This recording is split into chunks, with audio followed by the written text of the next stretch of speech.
it's affected everybody in terms of socialising and the social scene and pubs and clubs and bars and stuff like that. But I'd like to say the positive of it is it presents this opportunity tonight for us to speak to you, or our nighttime, your afternoon.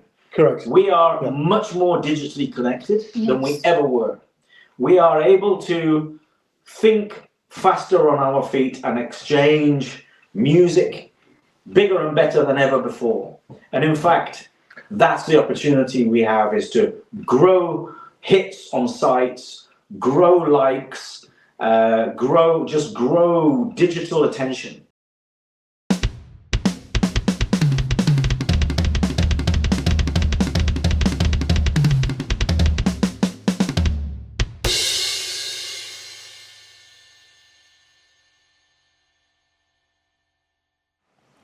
Hey everyone, welcome back to the All Music Matters on That podcast. I'm your host, Brian.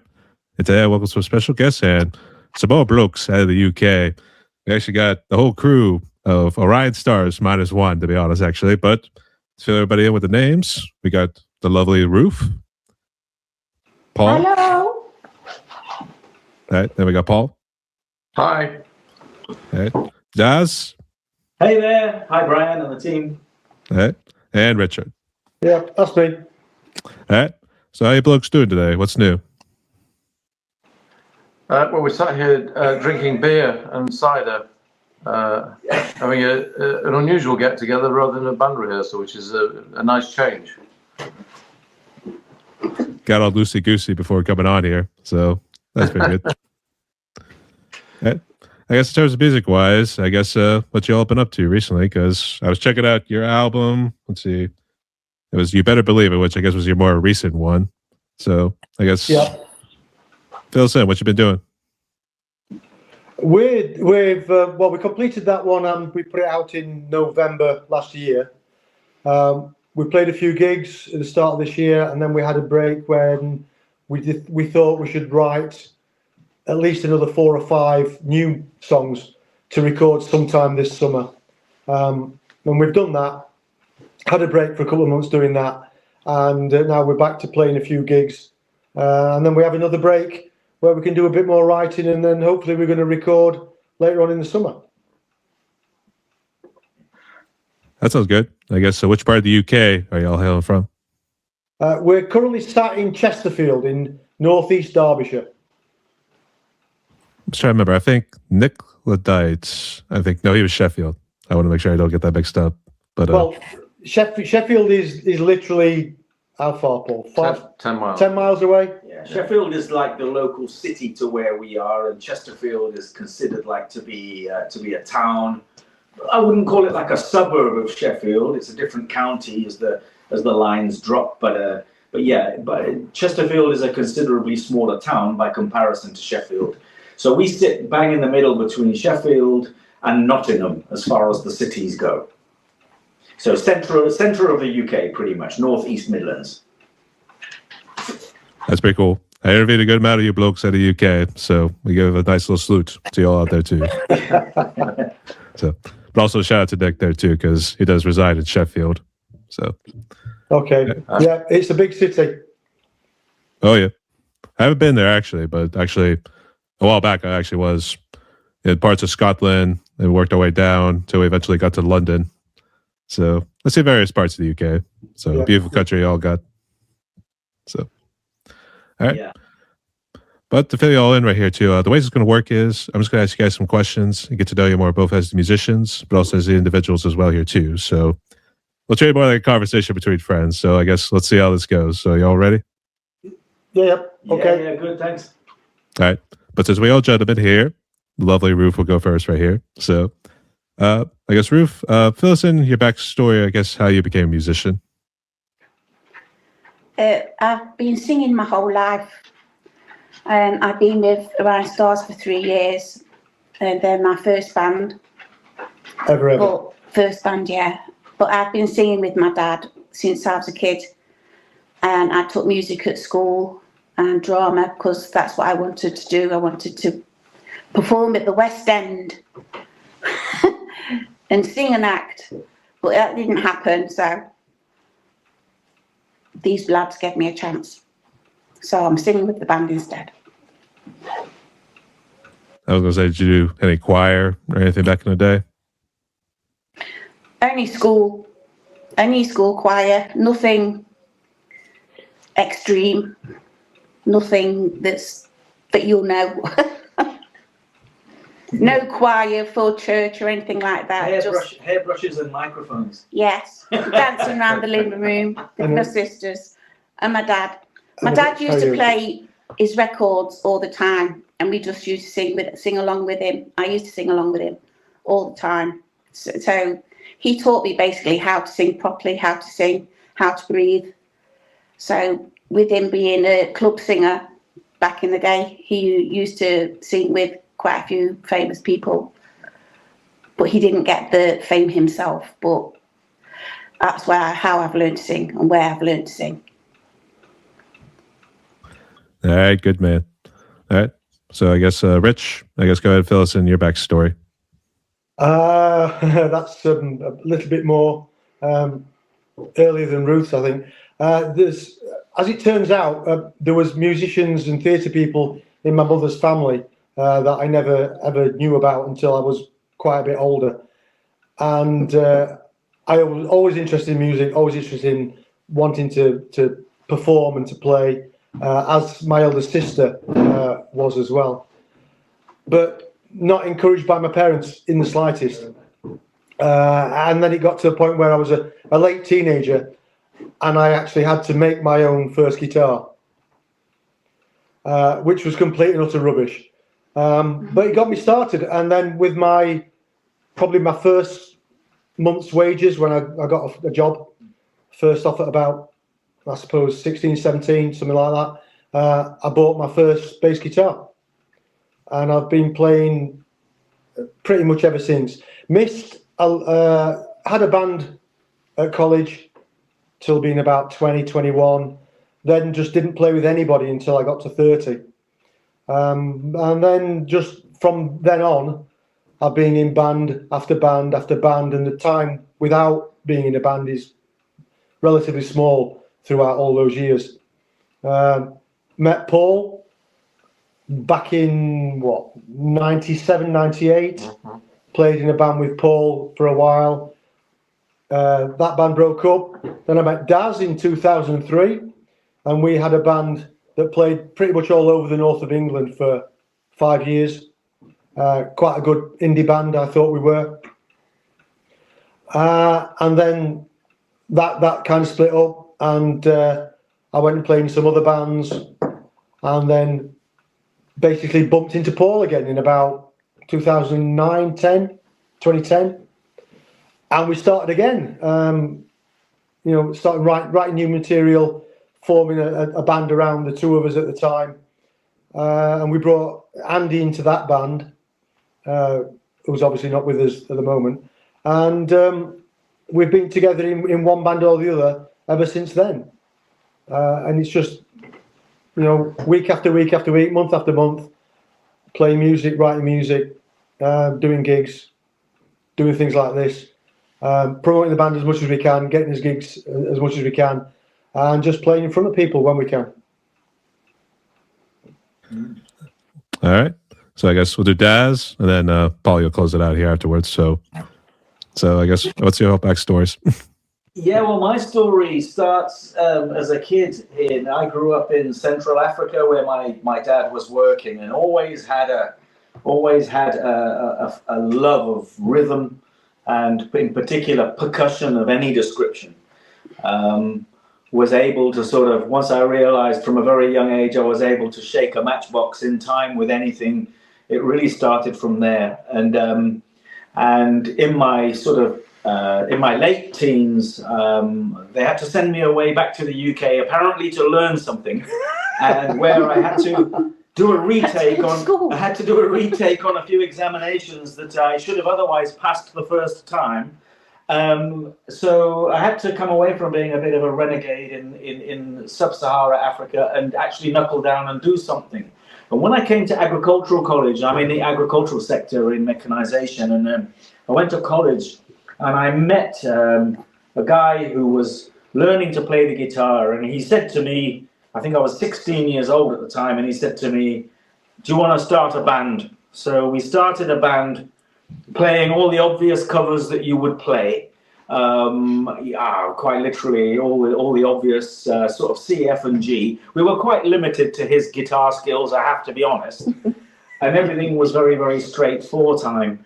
But within a few months of doing that, we entertained the college and started to get a bit of a realization that there was something there. And basically from there, I got sucked into the covers scene, very much involved in cover bands. Joined a cover band in the Midlands in the UK that I played with for the best part of 20 years as a dinner band. It became very popular around the Midlands, doing everything from weddings to birthdays and everything in between, that sort of thing. And at that time, I was playing with Rich, as he formerly mentioned, with the band that we formed in 2003. Yeah. So had an indie band creating our own music on the one side, and had a discipline of a covers band on the other hand, which worked well because the indie music tended to be midweek. We're talking pre-COVID, everything was very, very different. And a lot of the clubs around Manchester, Leeds, Sheffield, to name just a few, were genuinely and usually midweek gigs where you travelled halfway across the county with a car full of guys and guitars and half a drum kit, and made as much noise as you could in an indie rock bar somewhere in one of those salubrious joints. And then the weekends would typically be where I would sort of, let's say, earn some proper money actually playing covers and playing sort of the dinner band with a bit more discipline. And since then, that indie band of the time, obviously, as Rich said, that basically did its time. It ran its course. We played with some decent bands, we played some good festivals, but it was a moment in time where the music fitted a specific genre. And the covers band I was playing with, unfortunately, one of the members got terminally ill, and that unfortunately triggered the demise, or let's say the end point of that band. We've gravitated more towards putting more effort into Orion Stars, and made myself more readily available for Orion Stars. So that's really where we've shifted up, as far as I'm concerned, shifted up through the gears to be able to give it more time. Because when I first joined these guys a couple of years ago, when Rich said to me and Paul said, hey, do you mind coming to sit on the drum stool for us? I remember having a few, well, I'm busy here and I'm busy there, but let's see what we can do. But since then, it's become much more available to offer more time to Orion Stars. So really, that's my story, how I come to be here. I try to contribute as much as I can, although I'm not a musician as such. I contribute as much as I can to sort of the melody and driving the back line, and with Rich keeping ahead of the beat and always trying to push it forward a bit, which is you may have noticed if you listen to some of our tracks. So my job is to be the engine room with Rich and to give the guitars where the talent lies and the vocals, to give them, hopefully, the most solid platform they can have. So that's my story, how I come to be here. Yeah, can I just interject there and just say, Brian, this band would not be the same band without Daz.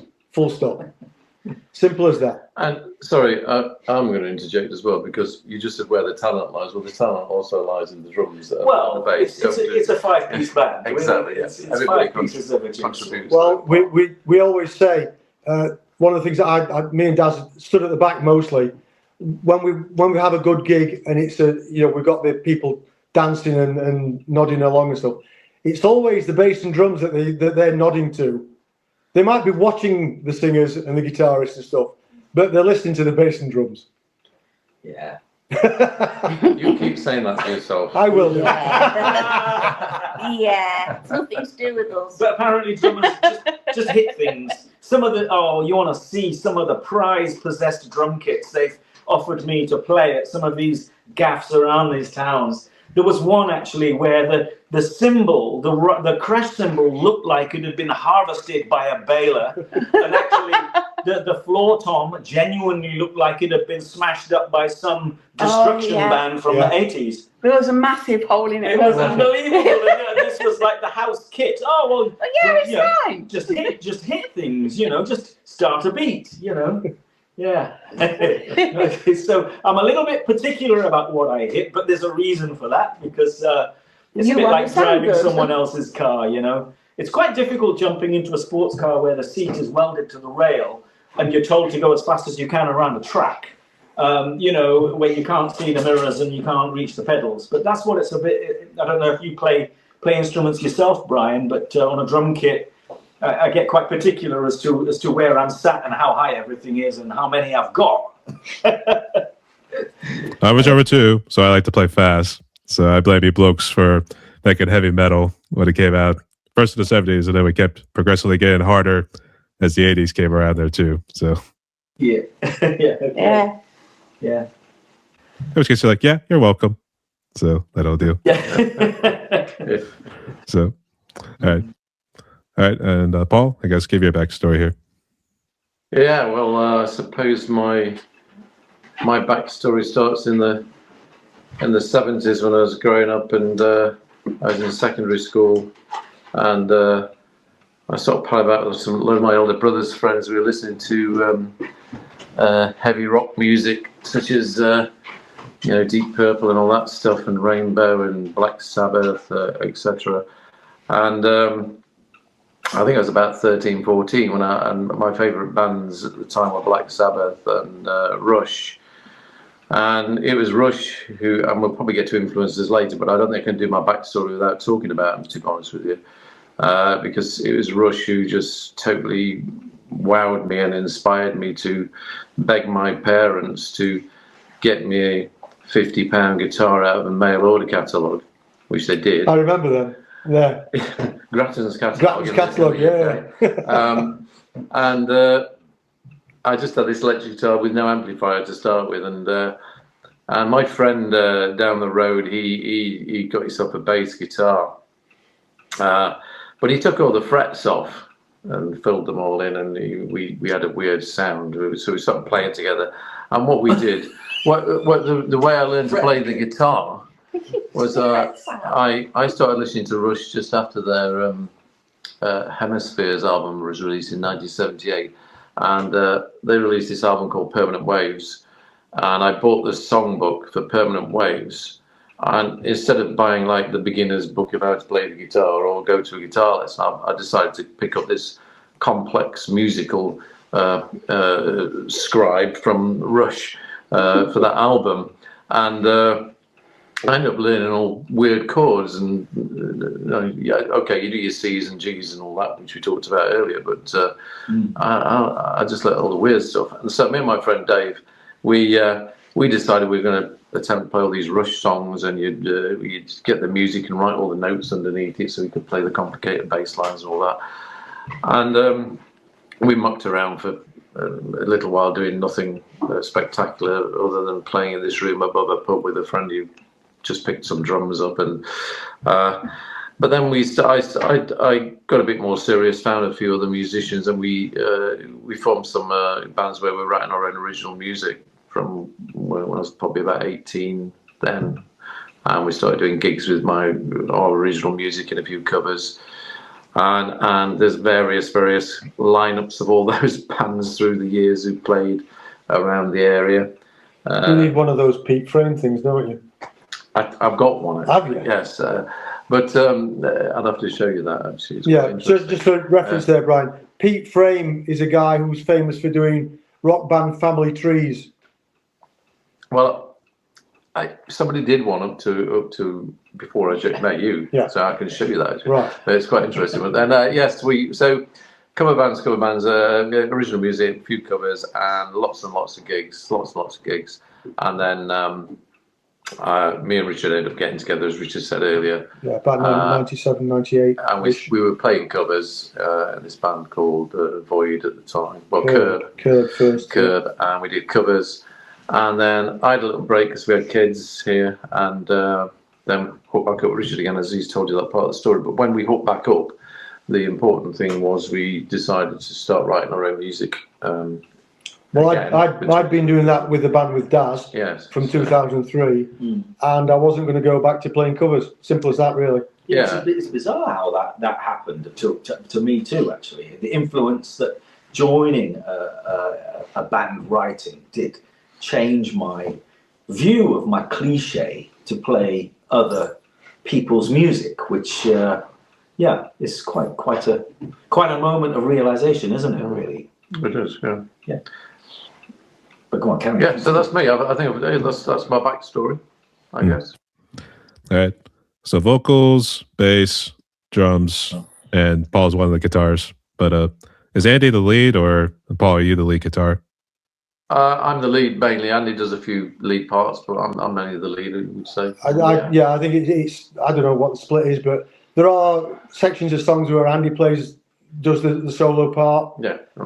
In some songs, and then in some others, we can tell when we listen back to the songs who's playing what. Even if we didn't know, we could tell anyway, because they complement each other perfectly, I think. The versatility that it gives us is quite diverse on the guitar front, and I mean, there is a considerable amount of timing there in terms of the different styles between the two guitarists. As a drummer who's typically learned to play with guitars and very much listening to lead guitarist as a cue to playing the drums. It's very interesting having two guitarists of let's say of an equal caliber, but totally different in their styles. Yeah. But the ability to hit the rhythm and maintain the beat will always be there from one or the other. And of course, that's imperative when we're trying to play. We do tend to play quite a let's say a strict. We're quite strict on ourselves with the timing, aren't we? We Yes. try to be. Have to be. We try to be quite strict on the timing, so to deliver the punch. Everything is split into 16ths, 8ths, or 4ths. Very rarely 64s or 32s. But 16 basically, it'll always be on a. 16 Or and a four, half. yeah. It'll typically be 4/4 time, but sometimes it doesn't always go where you expect it to. Which hopefully you'll get some feedback from people who listen to our tunes. We don't want to be totally predictable in that respect, whilst we do want it to go where people want it to go. So there's a balance. Yeah, I think that the probably from where I am, the most important thing that we have with Paul and Andy is when I go and see other bands and they've got two guitarists, you see lots of songs where the two guitarists are playing pretty much exactly the same thing. There's just two of them doing it. What we have is sections in songs where Paul actually spends, good sections of songs not really playing anything, which means when he does play something, it has a massive impact. Yes. Yeah.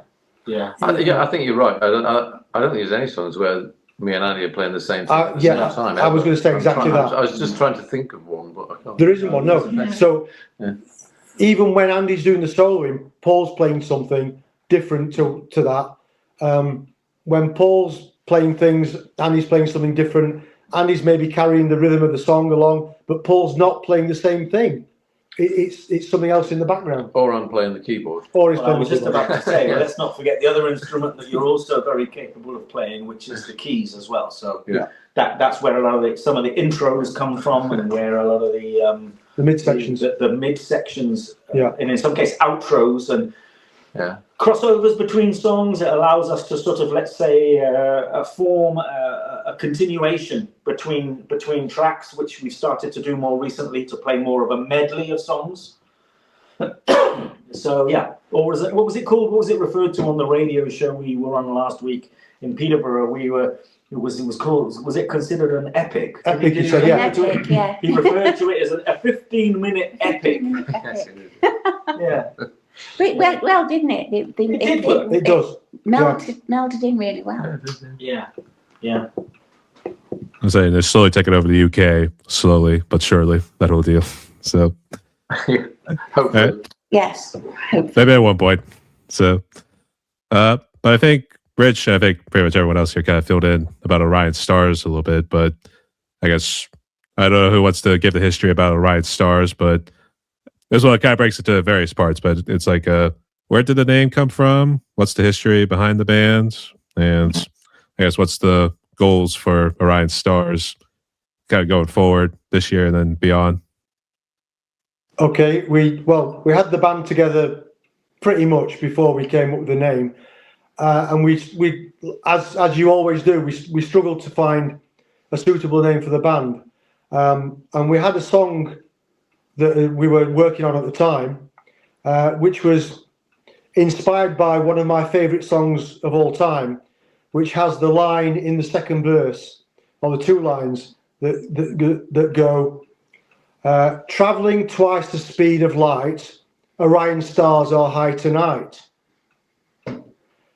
And so we kind of paraphrase that kind of concept into another song, using that kind of line to open the song with. And we decided to call that song Orion Stars. And I think we just thought, should we just call ourselves after one of the songs or one of the lines in the songs or something like that? Yeah. And then we had that Black Sabbath by Black Sabbath moment, so that we can say this is a song, Orion Stars by Orion Stars. I think we also had to bear in mind what other band names were out there, because we had a band name called Void for many years. Yeah. And when you look up a band name called Void on Spotify or wherever it may be, there's hundreds of them, and we couldn't find another band called Orion Stars at all. There was some songs called Orion Stars, and also looked at website URLs, orion-stars.co.uk, and that was available, and so even aside from the sort of creative and side of it, which comes up with a great name like that, where born from Richard's lyrics, we also have to think about the practical side of it as well. We had a very narrow sort of selection. Yes. To sort of say, right, well, that's what it needs to be, unless you call a band the or a, where it starts at the beginning of the alphabet. Like the old days where you go flicking through records and any band beginning with A, you got your first $10. Yeah. Yeah. They'd be the first in line in that case. So whenever you start with the A.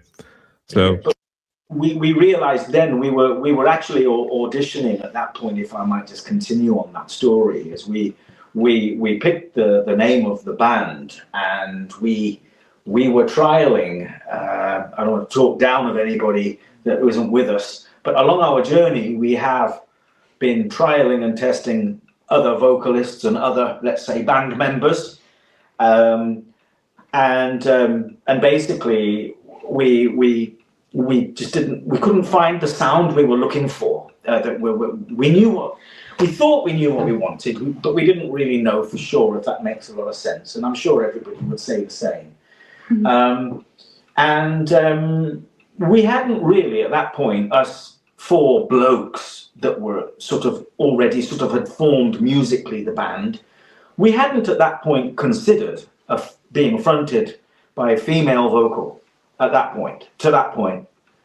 And we trialed one or two guys. We also talked a lot about other people we'd worked with in the past. Would they be interested to come back involved? And, you haul back in people, that's, you network, don't you? As you get a bit older, we have that benefit of hindsight where we can pull people in. Again, still looking for the sound. We didn't really know what sound was going to come out the other end. All we knew was we had some lyrics, we had an idea, and basically who can throw some words at this and down a microphone and get some kind of a feel for what we might move to. That's really where Ruth came into the frame. And Ruth came along to rehearsal one day with Rich and sort of said, well, can I have a go? Pretty much, Ruth, am I right? Well, Ruth would like to have a go, was the message we got from Rich as well. Ruth heard the band and she'd like to have a go. And really, that's where it was. And you came along and threw some words down the mic, threw something at the wall, some of the spaghetti sticks. And of course, it takes a few weeks for you to really get a melody, and when you're at the stage of creating that we were at, to be fair to Ruth, there wasn't a lot to go at. You know, Ruth's vocal needed to formulate some of that melody. So we've all been in the seat now as the original members of the band, and the songs we've created up till now are based on all of our input. No one has had to pick up someone else's laundry at this point.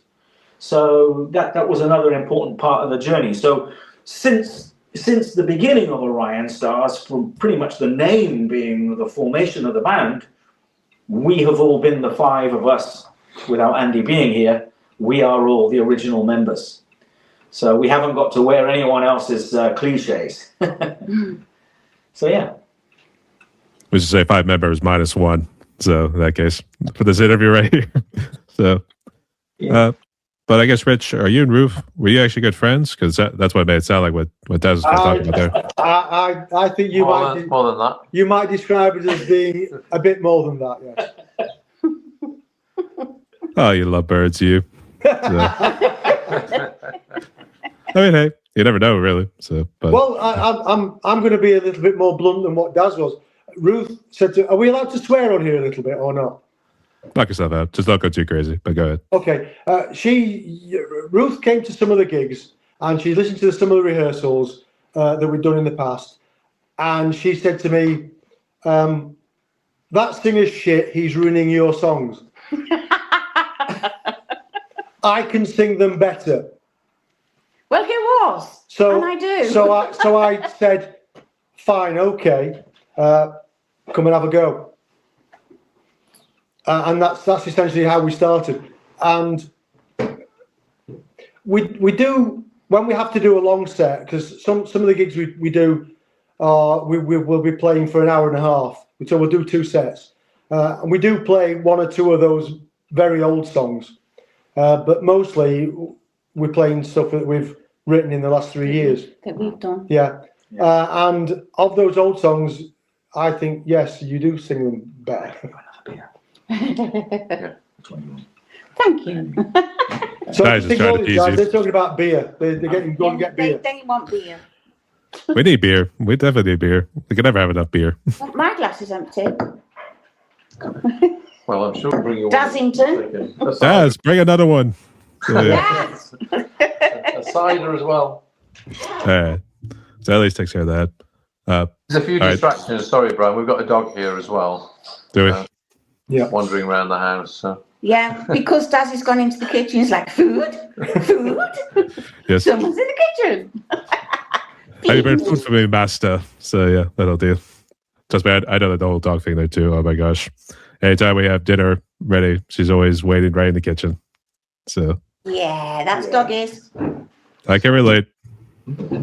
Second, sorry. Cider for Ruth. Carry on. You're sorry, I didn't hear the third order. So, My You bad. didn't hear me. My bad. Sorry. I'm that's- still empathy. That's one of the downfalls of Being a playing drummer. drums for 30+ years is I don't hear all the high frequencies. We're playing too loud. All the noise comes back, and I'm trying to Well, you analyze know, it.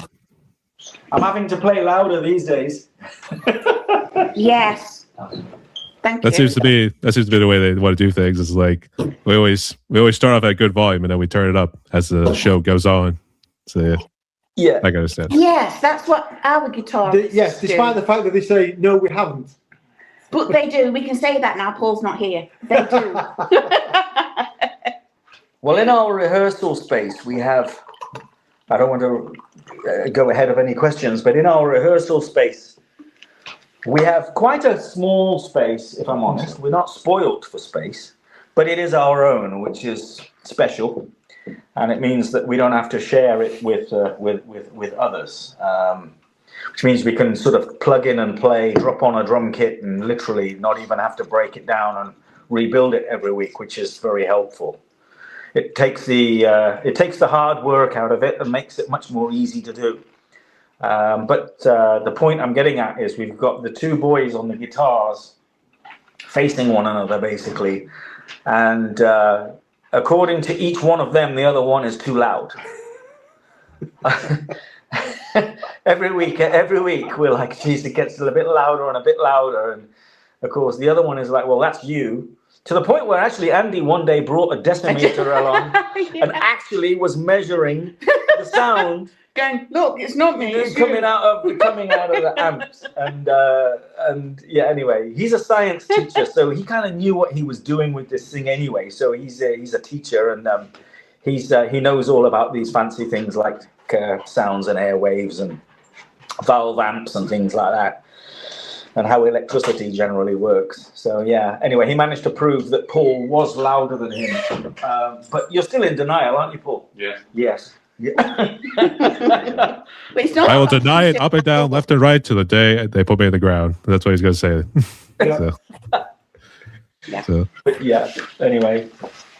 So it is a bit of a standing joke. As soon as we get into a space, if we've been in a quiet zone for an hour, Yeah. and then one of the guys strikes up and starts strumming along or to something, or whittling along to something, then usually it is typically too loud for the normal ear.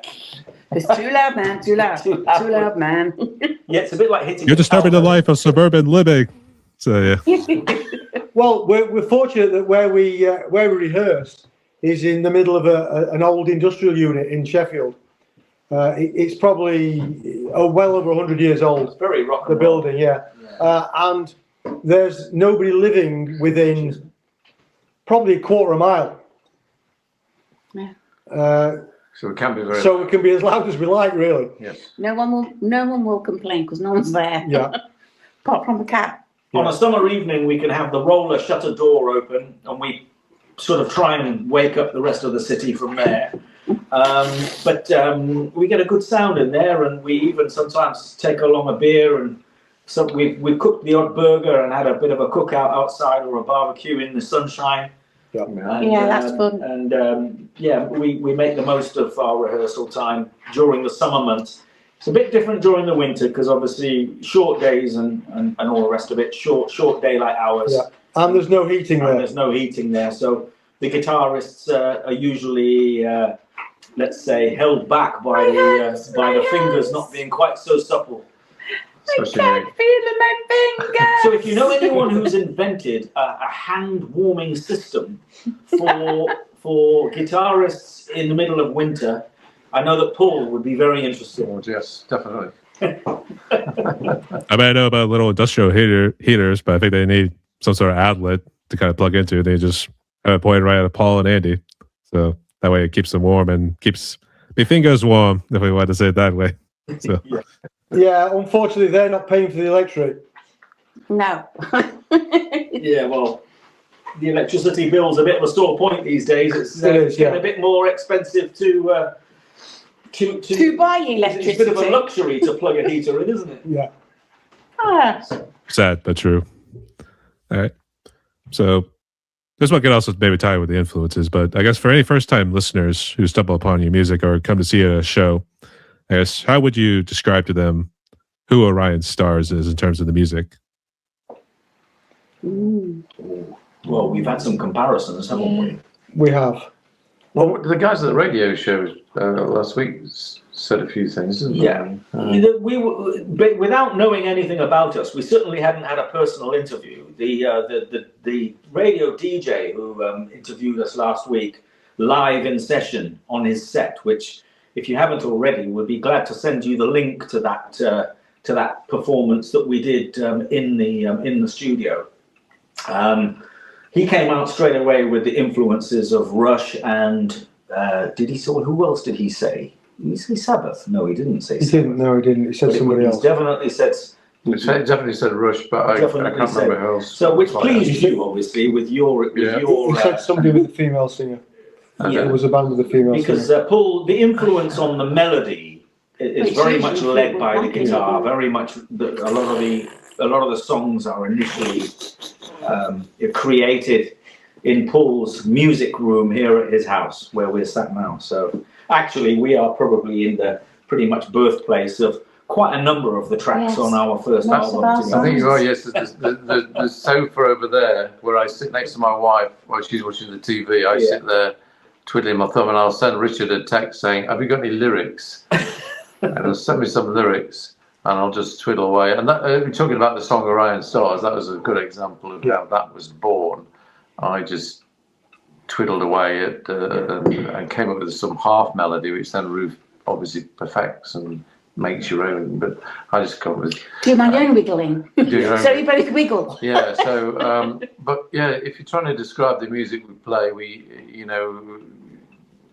it's There's a difficult. maturity to it, in a sense. I'd say Black Sabbath is in there. We've definitely got some British rock. Yes. Yeah. 70s, 80s, predominantly 70s. I think we have. I think what you tend to find with those, it's not. You see a lot of bands play sort of 12-bar bluesy types of things, but we try to make our song. Well, I certainly do try and make our songs a little bit more interesting and complex. A few ups and downs throughout. I don't know if you've listened to many of the songs, but there's light and shade. There is. Where you'll get halfway through a song and you make the thing we've stopped the song when it starts up again in a different way or whatever. Yeah. And there are a few with a few slight odd time signatures in the middle and that, but yeah, it's very difficult to be asked to describe what your own music sounds like and who it's like, isn't it? I think I know. Well, influences. Paul's right with Rush, but we try and keep him well tempered with that. But you can see where you can see where all that comes from. Yeah. Andy is more of a kind of Green Day kind of. Yeah, more, he's a more 90s. 182. He's a 90s rock grunge boy. Yeah, he likes his grunge, Yeah. and that really puts a nice, strong, energetic edge to it. yeah. Where I can really open up the hi-hats and have a thrash, if you like, on the kit. Very straight, very firm. And then I would. You may or may not know who a guy called Robert Calvert was, because he's no longer with us. Hasn't been since 1988, sadly. Bob Calvert is possibly the biggest influence on the lyrics that we have. He was associated with a band called Hawkwind, who you may have heard of. No. No, okay. No. I say maybe because I know my dad. He's a 60s, 70s guy. So Hawkwind invented space rock in the early 70s, apparently. Yes. Yeah. Which is a kind of style of music which is more rhythmic than riffs.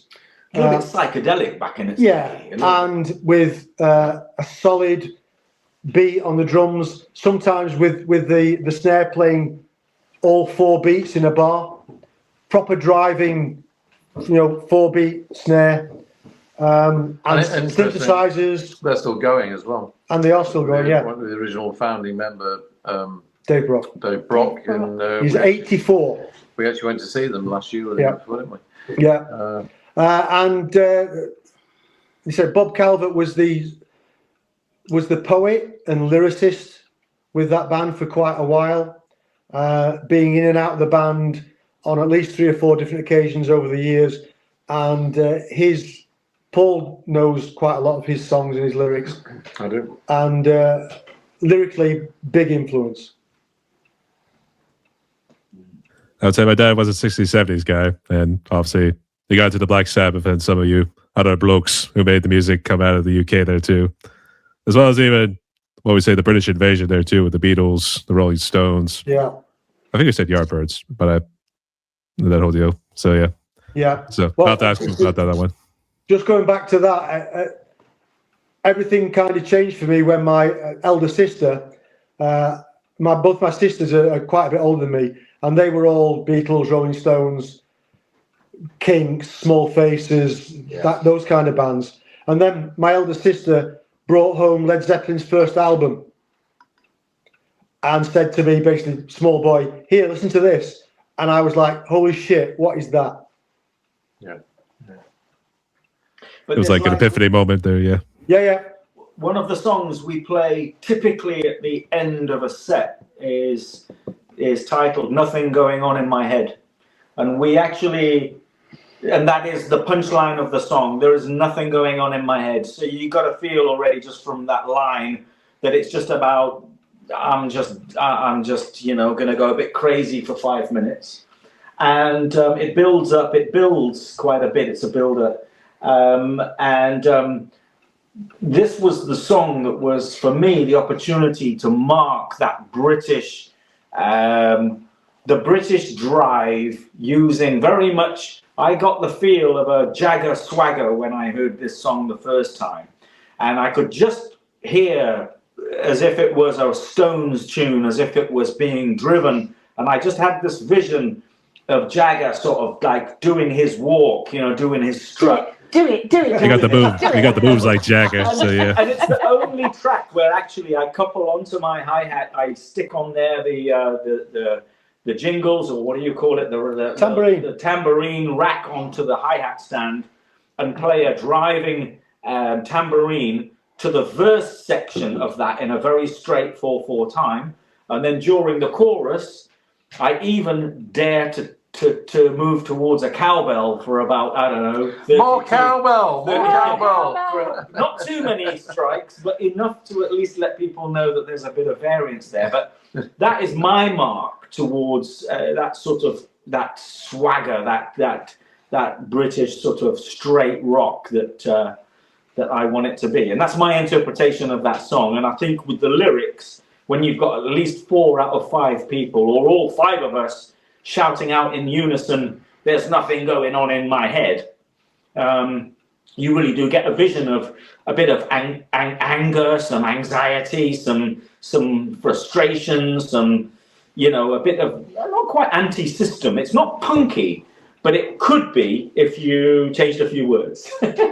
So that's really another mark towards that British sound. That's another one of those songs where we let Andy let rip. Yeah. So we go round again when everyone again. thinks it's about to finish. It's a little bit like, dare I say, a sort of Joe Bonamassa special, where just as you think he's about to come to an ending, he kicks off again and goes around the whole sort of structure of the song pretty much again, and we do that again and again. And then we take turns on the lead guitars to swap the guys. They take it in turns to have a little bit of a jam almost. However, we keep it within the count structure of what we've agreed, but what goes on in between doesn't necessarily always have to be played the same. And I think that song gives us the flexibility, even though we've got the count structure. Sometimes we might just say, well, let's just carry on playing this a bit longer as well. Because it's got a structure to it that can build and has enough sort of time signature, I think, on the drums, on the vocals, to actually cue it a bar at a time quite safely, or 4 bars at a time. I think it's our Freebird, isn't it? Yeah, it is a bit. That long guitar at the end going on. However, we were in a situation not long ago where the sound engineer did say, "We've got time for one more, please feel free to play another song."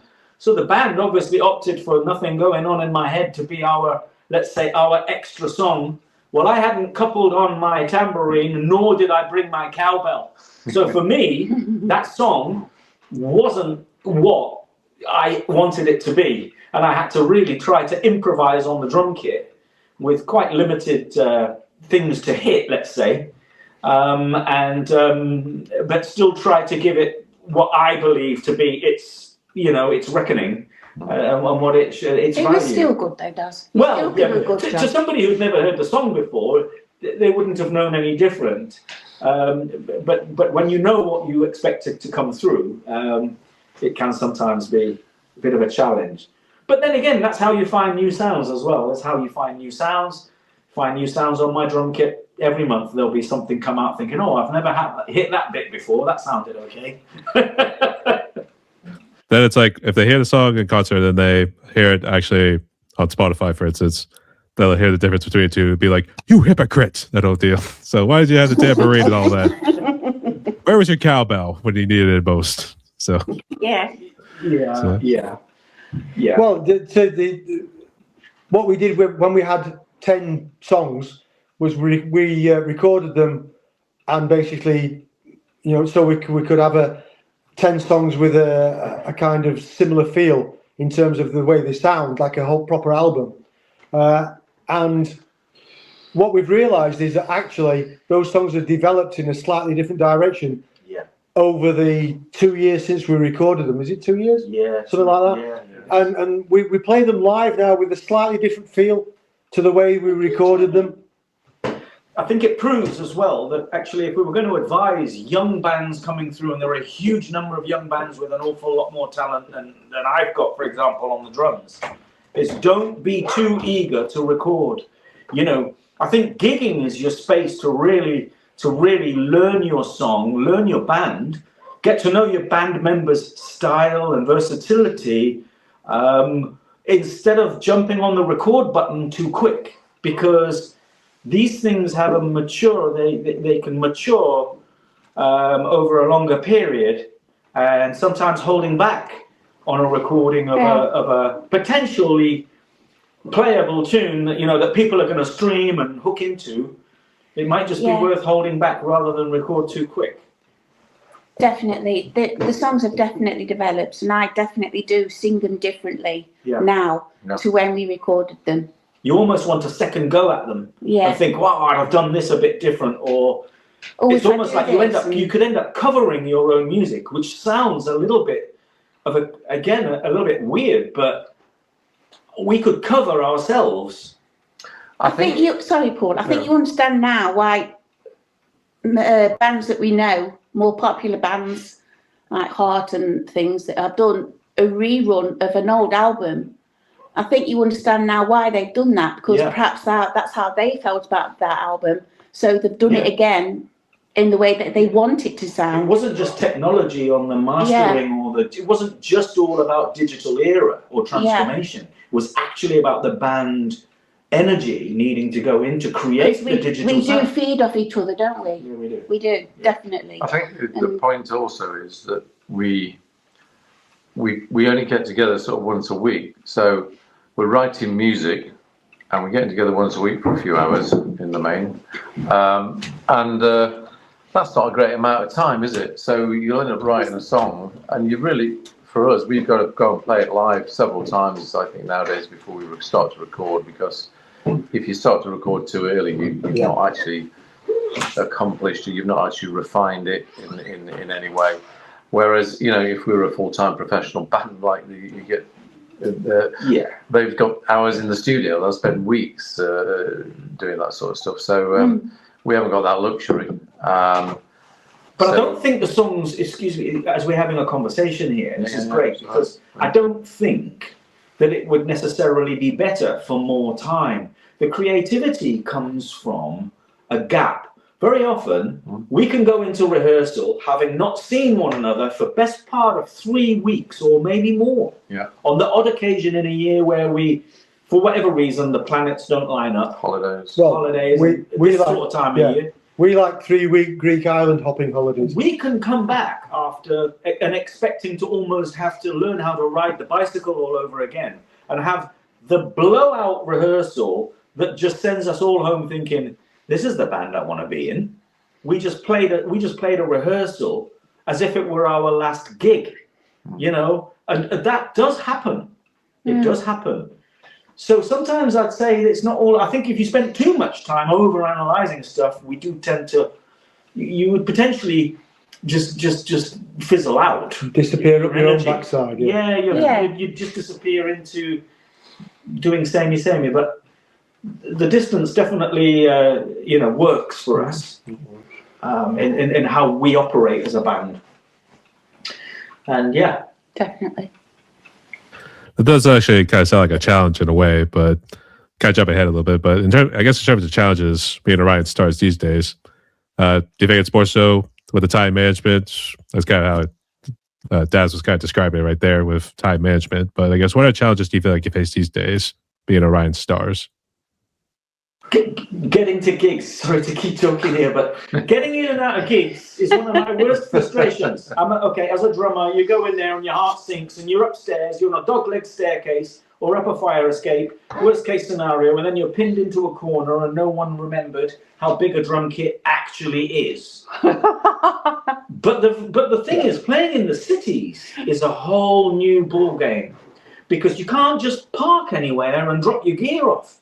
You've got to literally, I wouldn't say break the law, but you do have to break a highway code of some description or another to actually get into a venue and actually get to a position where you can play. So for me, the challenge as a drummer is to give the band, what the band don't need is to pitch up to a whinging drummer who's not got enough space, already dragged himself half in pieces trying to get his gear up to where it needs to be, and then find out there's no room to play. That's what happened last time. Well, it does. And the thing is, talking about last week. as a band, we do absorb those together, and I have to say that these guys are very, very good in supporting me and my expectation of when I get there. And you know, I have always said as a bit of a joke, when I come back in this world again, I will bring only a mouth harp. Yeah. Because I will that's all I'm bringing back with me. You know, but that's the challenge for me, is the moving about. The challenge is the physicality of doing it at my stage in life. I've got plenty drumming years left in me, but have I got plenty years of Can't walk anymore. dragging my gear across a car park and halfway across a city? That's a different problem. So I think venues need to shape up a little bit, and I would challenge promoters and venues, and there are some very good ones out there that do make this lighter work for us, but they do need to look into that. We've had venues who just played a gig in Morley and Leeds, and they sent us loads of information beforehand, where to park, how to do this, what 3 words, exact location, the back door of the place. Absolutely excellent, excellently done. We've had other gigs where, you know, I've got a parking fine. I'm not going to shut up about that. No. You took one for the team. But we're doing it for free. There's a big festival in a city in Barnsley. Is it a city or a town? Barnsley is a town. It's a team. And they've got like 20 odd pubs on, bands on, and they don't really think about the logistics of how the band are going to get the gear in and out the door. No. And that side of it. And then the other thing is when you get there, and my particular complex, a lot of times I have the keyboard on the right of me because I've got my guitar, and I'm having to switch between the two, not having enough room for that, squeezing in with Daz and his drums. And there are frustrations and challenges in that from that point of view, but that's just logistics of gigging, I guess. Yeah, isn't it? it does make us. We're not trying to be precious about it, but it does mean that we're a little bit more. We can afford to be a bit more selective, I think, in terms of where we play and when we play and how frequently we play, because it is, as anyone out there knows who's in a band, it is. There's a lot of physicality to pitching up and playing. Yes, you might only be playing for 45 minutes, but no one mentioned the 2 hours to get there and the hour to set up and break down again, and then the 2 hours to get home. So, you know, that's the challenges really. But going into venues since COVID has changed as well. Promoters have changed the way that they effectively, let's say, promote these venues. But that's a bit of a different story. Yeah, you're right. I was going to say, you just made me think about something else about the challenges. Then another aspect of the challenges the band look at. The biggest challenge for me is to find people willing to listen to bands playing original music. Yeah. Full stop. So, keeping it live. Yeah. Because look, as a band, we don't expect to be paid a lot of money to play the gigs, but we at least expect it not to cost us any money to get there and back and get expenses back. And there's some great venues who pay us to play locally. There's some who will pay us expenses and drinks. But it's actually finding venues who will take on original bands who just play original music, because there's so many venues out there what just want cover bands or tribute bands. Endless tribute bands. It may be. Endless tribute bands. Apologies to anybody listening who was in a tribute band, but you know. Yeah, every tribute band we see is number one, or the best in the world, or the best in the universe, or the best in the UK. But you know, it seems to be a quick win for getting people. It's what people want to watch, to be fair. Yeah, maybe we should be a tribute to Orion Stars. Yeah, I know we had thought about. Never thought. So there we gotta be a tribute to Rush at this point. So I know that'll make Paul pretty proud in that case. There are some very, very good Rush tribute bands in the UK. That's where I'm afraid I'm not quite at that caliber. to be able to do that. And neither am I.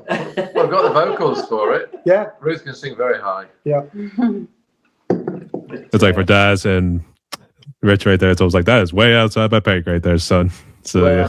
Well, yeah, and I don't think it is. yeah, and the I think we you'll could. be able, no, you'll no. be able to do The- it. let me tell you a small story, Brian. The band that Paul You knows. never tell small stories. No, so No, Oh, they're so- always very long very- stories. yes, all right. Nip out the room So- for half an hour. Yeah, so there's a guy in Sheffield who's very famous for originally basically working in the best guitar shop in the town, and his name is Pod, because he was very thin apparently. Paul knows him. I know him. He used to have a prog metal band, and they were very good. And one day after one of his gigs, I was talking to him because I knew his brother-in-law as well, and he said to the pair of us, I'm getting motion here to speed up.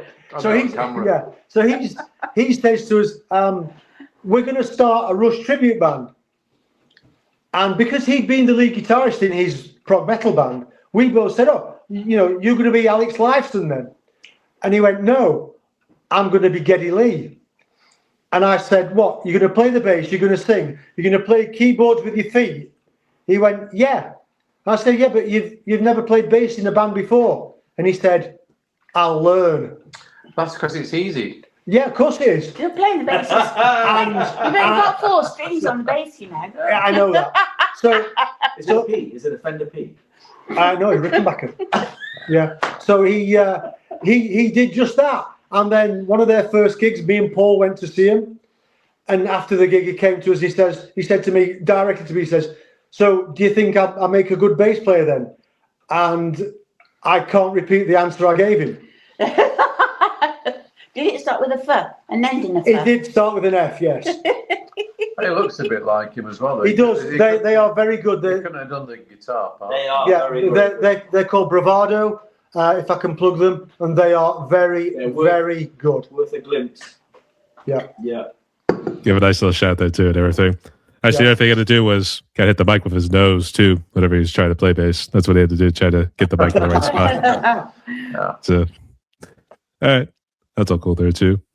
And I did have a question about the music scene, I guess, wherever you guys have been in just a little bit. But I guess, first off, let's talk about gear in this case.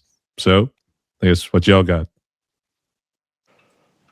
Where do you want to start? You go first. I'll go first. Yeah. Well, Ruth has a very nice, what's your microphone called? You don't know, do you? One. Yeah, It's the one, the microphone. yeah. Apparently, it's very hot. It- So the radio man said Yeah. last week. Ruth, It's very hot. It's the way you Whatever that hold it. It's means. the way Yeah. you're holding it. Too hot to good handle. So, Ruth takes her microphone everywhere we go and won't share microphones with tonight? people. Pardon? You brought it? No. No, it's at home. But anyway, so Ruth has her own microphone, and it's much louder than other microphones apparently. I Where do you can't. put it when you're in a bikini? Then you will be. Yeah. Then you will definitely. don't push your luck to Daz. Yeah, I have Hartkey and Ashdown amplifiers and Hartkey and Ashdown cabinets, depending on where we're playing. And I have to say, Daz is entirely correct. My 410 Hartkey cabinet weighs 42 kilos, Ton. which is what in America, probably 100 pounds. Yeah. Okay. It's a good. Yeah, and Very heavy. lugging that up the fire escape 3 stories at the Grapes Inn in Sheffield was a challenge. It used to be, did. Yeah, I don't think I could do it anymore. So yeah, Ashdown Hartkey amplifiers and cabinets. My main bass is a Warwick Fortress made in Germany, 1993. One of the first they ever made. Best guitar I've ever played by a long way. My second and my only other guitar is a Spectre NS2A, made in a Kramer version from 1998, I think. That I got in the USA and brought home. I did, yes. Yeah. Made in America. So yeah. I think it's actually made in Korea at that point, but it was sold in America.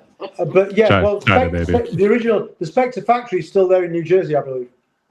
New Jersey. Yeah, and they are still making very, very good bass guitars. That's my second one. But my main one is a Warwick Fortress, red burgundy gloss finish. Absolutely gorgeous instrument. Who's next? Daz? Well, I'm playing a drum kit that I acquisitioned brand new from a music shop in Coventry in the mid to late 90s. I play a Pearl Export 5-piece. Honestly, it's not a dressed up fancy. It's a ply kit with a solid red coating on it, and very robust. It travels well. Takes a knock and bounces back every time. Always travelled well with flight cases and flight bags, always looked after the drums. But then I run, the great thing about the Pearl Export, they had a professional double riveted, like a cymbal stand system, which is particularly hard wearing and doesn't move around. I like a lot of stability. If I'm going to get any movement, it only wants to be from the pallets I'm sitting on or the stage that I'm sat on. I've got a very good drum stool. I like a good seat. It's very important for anyone, any of the young budding drummers out there. Get yourself a good seat at the right height, because that will be instrumental to, pardon the pun, to your progression. And I run with a pair of double kick pedals, Cobra double kick pedals. I'm not a massive double kick pedaler, as we should say, but I do like to jump on them for a bit of intro and outro with the band to just beef up the outros and what have you. And I have a set of Sabian AAX cymbals. So two Crash Sabian AAX. They're actually the same tone because I don't like to end up on the wrong end of the drum kit. It doesn't matter if I crash out on the left or the right, I can still get the same sound, which means I've got some versatility. And then I have a big 22-inch ride cymbal as well. And apart from that, I've got a little splash, which I chuck in the mix at the beginning of Dream Thief's Daughter, for example. You'll hear the splash cymbal featuring quite a bit. And that's pretty much my setup. I think you probably need to talk about the dilemma of having that set up in rehearsal, where you utilize all your toms and all that, yeah. and some of our songs really need that. Yes. To actually arriving at some of the gigs and playing on their house kit, there's a tom missing. You've got one tom and cowbell, not just one. And the dilemma Daz has is having to deal with that. Yeah, I'm a bit old school. I'm very much left to right player. I'm self-taught in that respect, so I'm very much left to right across the drum kit. Yeah. Not playing any fancy rudiments or any fancy YouTube clips. None of that was available when I was a kid. So what I've learned is how to follow the beat, and some fairly traditional rolling goes on in my style, from left to right, and basically, as Paul says, a lot of the music is written around the utility of that whole kit, yeah. And when we come to play those tracks live and want to really push them, especially if we go into a live studio where drum toms are mic'd up, there's very rarely more than 3 tom mics, and things like this. And it's the provision, not being able to reproduce the sound that was intended, can be quite a big frustration of mine. Although the band are very supportive in saying, well, look, I always have something to hit. But to me, it is a bit of a challenge to answer one of your former questions. So that is linked to that. And it can be a challenge. So really, where are we at? I'd love to be in a situation where, even if I had to, if I had the luxury of headlining 2 or 3 bands, to have predominantly my drum kit set up and then share my drum shells and have my own breakables, that would be my ideal space. And then the band will know that I'm there 101% to give what we would normally be able to produce in rehearsal. Yeah. Ruffington. What's your kit look like, Paul? My kit? Well, I think my first amp was a Marshall, which weighed an absolute ton, the Marshall. I'm talking about fire escapes. Somebody just put a post on Facebook, a young lady called Sally, who was my first drummer I ever played with, about a pub in Chesterfield was now shut down. And it's called the Queen's Park Hotel.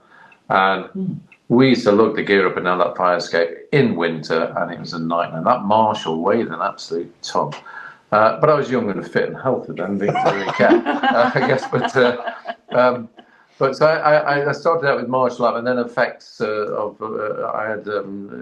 used a lot of chorus, flanger. Sometimes I use delay, don't I? Delay. Oh, is it all the time? Delay. Flanger, chorus, delay. Sound a bit rushy again. So sorry. And I used to play a guitar called a Gibson Paul Firebrand, not a Les Paul, a Gibson Paul Firebrand. And I've been looking out for one lately because for some stupid reason, in the 80s, I sold it. And I don't know why. And it was a lovely guitar. But then I moved on to Fender, and I picked up this Fender Telecaster, American made, not Japanese or Made in Nashville. Or Korean. Yeah. I've got all the serial number and everything, and I just ended up sticking with the Telecaster really. But I've changed amps through my time. I had this great Roland Cube amp, one of the old ones, not the new type, which had 4x speakers, Richard? 4x8-inch speakers, 4x8. tiny little thing. Yeah, and it produced such a great sound. It was so just easy to portable to carry to gigs. So I'd use that with its own effects and some extra effects with pedals. But then a few years ago, well, I don't know now, about 5, 6, 7 years ago, I did away with all that, and I bought a Hughes and Kettner Grandmeister MIDI amplifier, which means I've got such a range of sounds. It's too many to even think about, and I can connect that to an iPad and set that up and change volumes and gains and effects and delays. As we've moved on, progressing with the songwriting, I did stick to a core few, but I've started exploring some of the other sounds on that now, so that's quite interesting. And I just use that with either a 1x12 cab or a 2x12 Hughes and Kettner cab as well.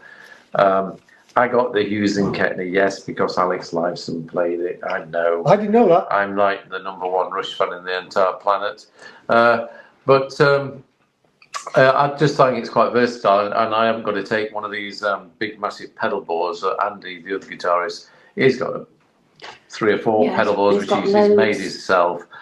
And what I found with the Hughes and Kettner is I can just set everything up, and I don't have to faff about with changing volumes, doing this, doing that, and the other.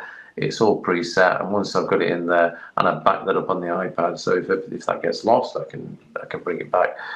So that's quite cool, I think. I quite like that setup. I suppose the dilemma is that if it breaks on an occasion, you're stuffed. I'm stuffed because I probably need it, but I'd have to scrounge up some pedals from somewhere.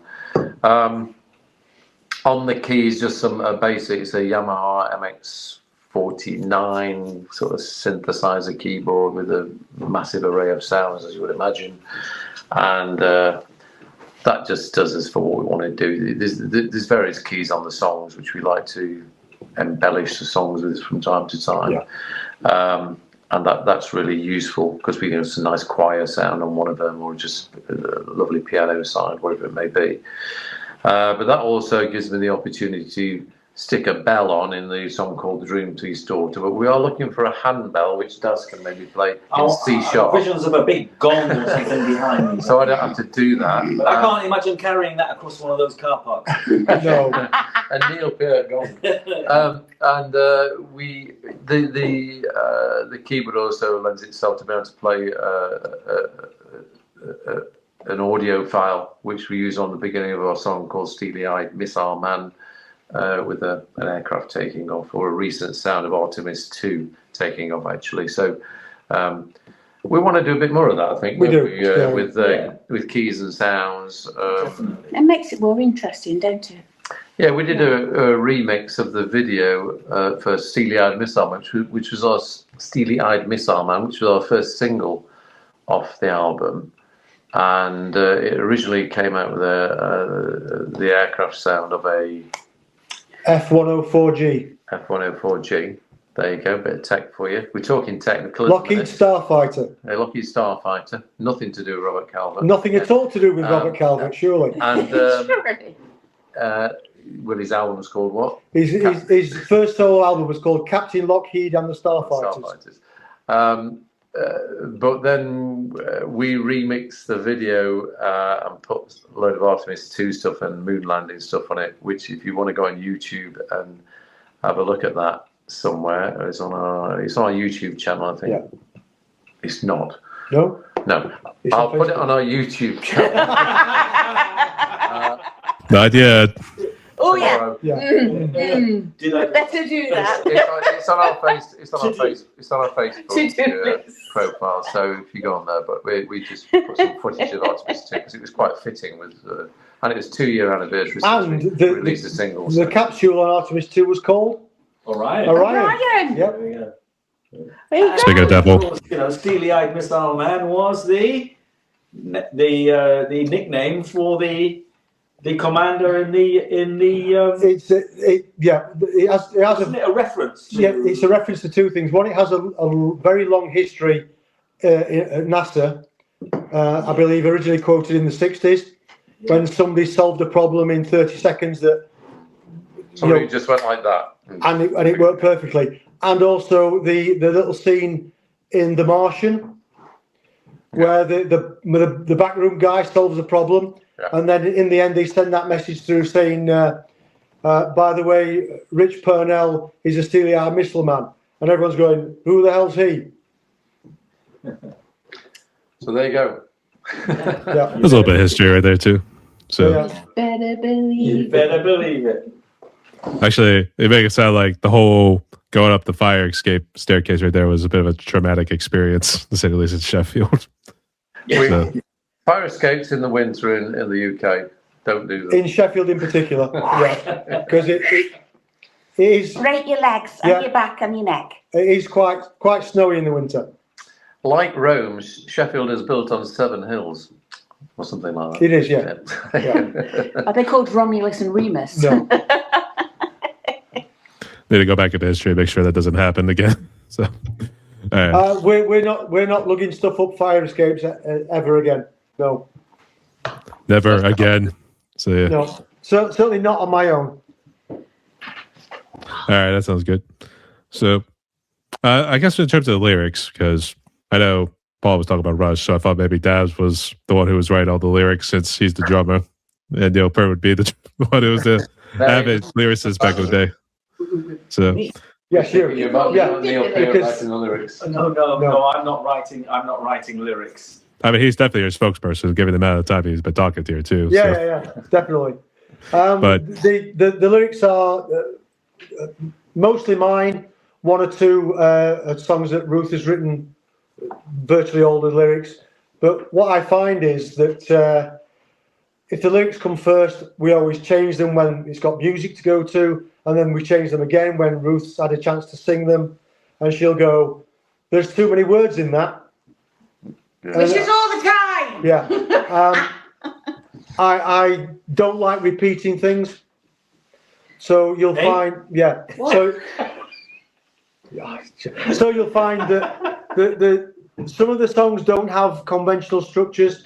So where you think there's a verse and a chorus, the 2 verses are different, and maybe people expect that, but the 2 choruses are actually different. So and some of the songs have no repeats in whatsoever. They're just like a string of narrative. Actually, as soon as you were saying, like, I don't like being repeating, and Ruth wants to do it all over again, you're like, woman, you are one giant lump of coal. That whole deal. So, I don't go that far. So, but I guess, what do your lyrics normally like to delve into? Because I guess Prague seems to kind of get into a little bit of a fantasy setting when you think of the Dream Thief's daughter. Yeah. And I guess even sort of the space theme going on there too. But what are your lyrics about? Sorry, say again? What are your lyrics normally like to delve into? In that particular instance, there's a science fiction fantasy author called Michael Moorcock, who is English but lives in Texas currently. He must be in his mid-80s now, he has a series of books in which there is a lady who is a dream thief, and then there's a second book where her daughter's one of the main characters. And so essentially, it's not meant to be a narrative of the way that the novel goes. It's meant to basically describe the character of the dream thief's daughter. Describing her, isn't Yeah. it?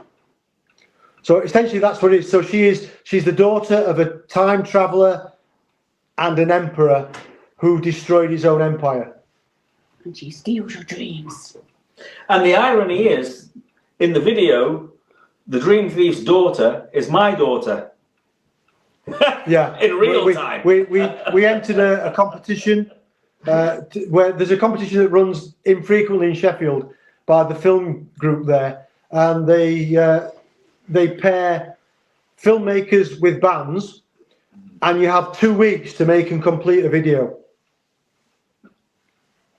So in other words, then- chop, chop. 2 weeks, and it was really good fun. Yeah, and so we picked Dream Thief's daughter for that, and we shot a video, and that is on our YouTube channel. Definitely. Yeah. Yeah. It was great So- fun. That was yeah. in June last year. It's great so because when had you good watch fun. that video, it really gets it gets a listener into the space, to the story of the lyrics. Until I saw that video, I wasn't really sure where the song was at or going, although I'd even been involved in it from its first conception. But when I saw the video, I now play it with the emotion I feel from having seen the video. And that probably sounds a bit absurd, but that's where we go with it, no. isn't it? It is a good video, It and is, it does bring out the portray feeling the of it. story. Yes, very well. definitely. And Daz does some backing vocals on that as well.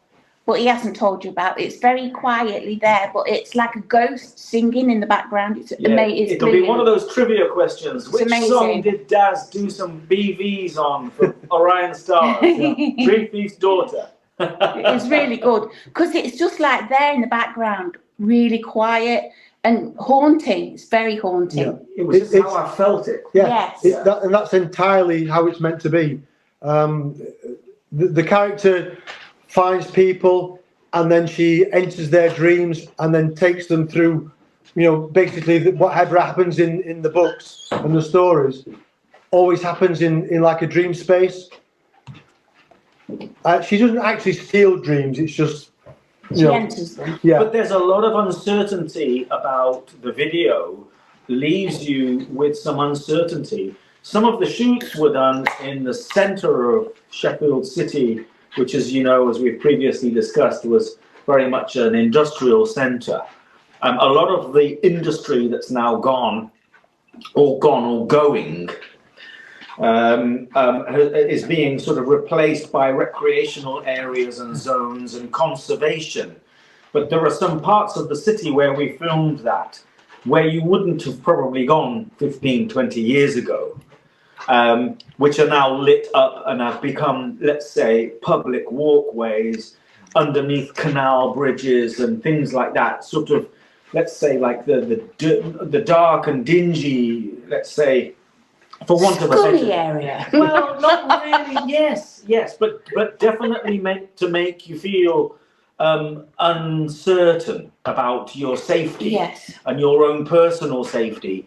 And when you see Ruth disappearing off down the trail, following the dream thief's daughter, who's technically running away from a dream in that area of the city, it really does give you a bit of energy. It certainly gives the video some energy, and I'd encourage you to watch it if you get a moment, please. It's very, very well put together. It was wasn't very well done by a professional outfit, Film. Monkey Bandits. Is it? Yes. By them? Yeah, Chris is. Came up from London. Yeah, We were paired with them. We were given 2 weeks to make it, and we had 1 day We did shoot it in with one, them, yeah. where they actually hired equipment on the way to us, and they did all the footage, including aerial footage with the drone, in various different parts of our beautiful county and part of the country where we live. Some in the countryside and some in the inner city. I think Chris Pinto, his name, was That's very his name, keen Chris. to, like you said, I'd love to promote him more. he was keen to catch all the urban, gritty areas Yeah. of the city. Yeah. But likewise, he wanted to get out into the Peak District National Park and get up there. He was from London. He came all the way from London, didn't he? Yeah, on the train. And have you talked about my guitar solo on the rock? No. Yeah. No, we haven't, not yet. We haven't. Right. So he got the drone out and made me stand on the top of a rock doing my guitar solo, which we had to take loads of times. Yeah. So and then further down in this little gully in this gorge, we did the same thing, and it was really good fun.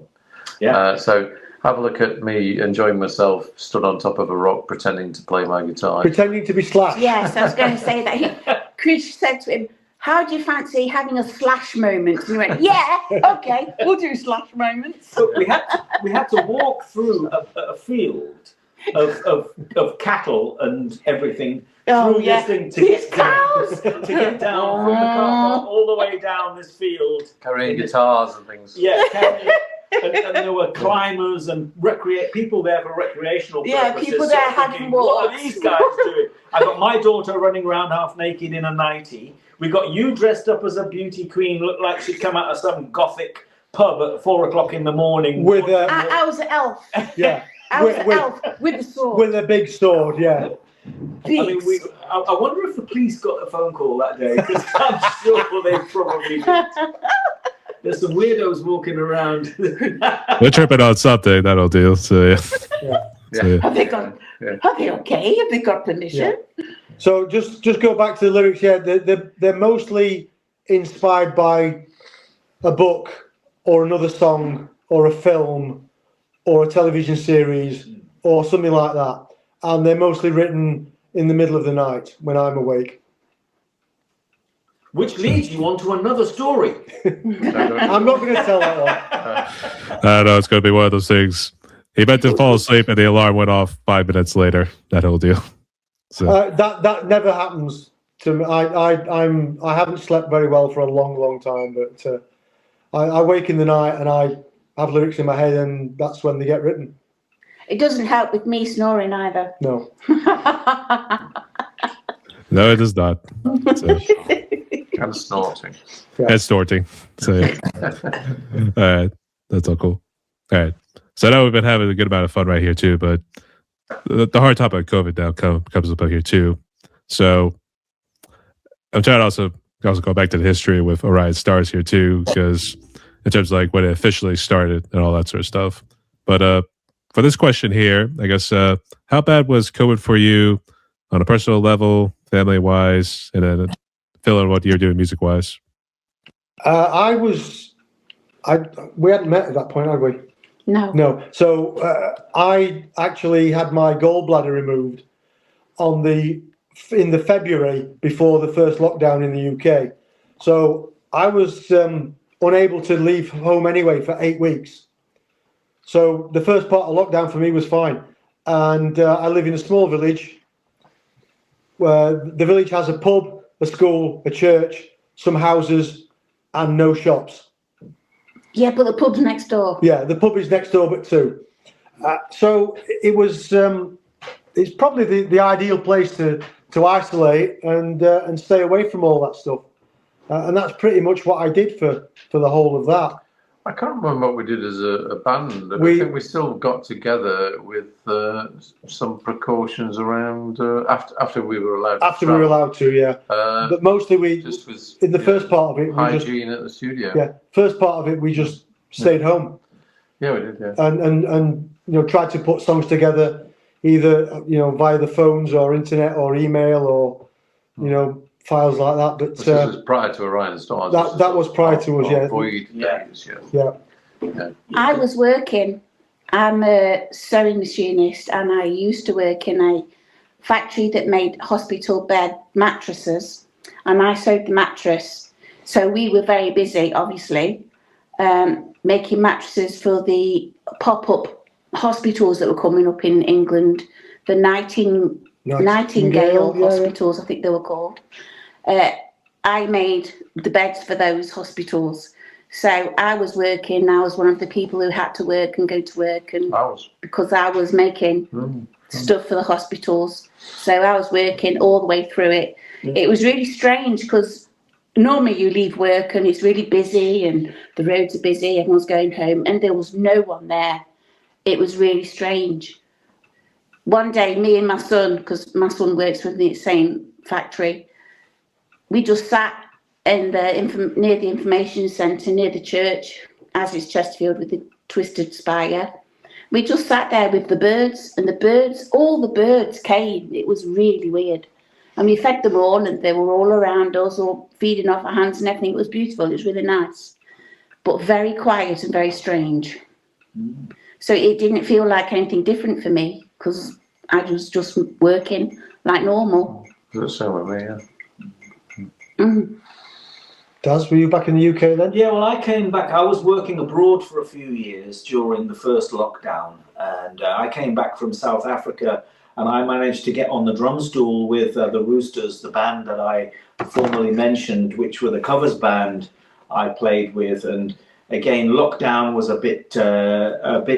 We had a moment of time where we went from COVID flat out to then our government absolutely supporting hospitality and encouraging people to get together again, before we had a phase 2 COVID alert, when then they realized, actually, hang on, this is a really bad idea. Everyone had to go rushing back indoors again. Well, in that interim, I came back on leave from one of my contractual periods of being abroad, and managed to get on a drum stool and play a few tunes. But in the meantime, in South Africa, when lockdown got a bit more obvious and apparent, I had taken back with me a Roland electronic drum kit, or an electric kit, with mesh heads, and I was able to communicate with a few people via MIDIs, so that you could still have a form of creativity, even in your own space.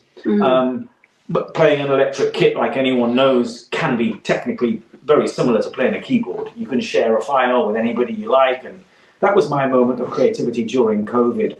But as a band, we weren't having to battle with, we didn't go into COVID as a band. So really, what has impacted us with COVID, I'd say, is just the way the live music has reshaped itself. Yeah. It's really reshaped itself here in the UK. I'm not sure if it has done in the US, but here the landscape is really different, and quite difficult to actually explain how different. It is just we've woken up in a completely different space. In what way do you mean that? Better or worse? Better or worse? Different. I wouldn't say better or worse. I think it's venues that have live bands on are now much more cautious in terms of their costs, because there are less people going to pubs in the UK. Because the cost of living has hit us from the other side, the cost of living, inflation. So people aren't affording the time to go out quite so much as they possibly did. That seems to be a bit of a worry for places. Yeah, and I think they just got used to staying home. Yeah, I think, like you said, Daz, I think the main point is they don't want to get ill.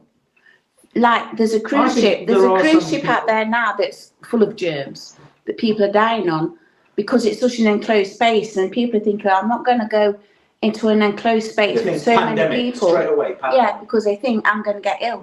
So I think there's a tendency now to overreact, isn't there? Yeah. I mean, you know, the phrase of, excuse my French here, but the phrase of farting in a lift actually probably goes down better than sneezing in a lift.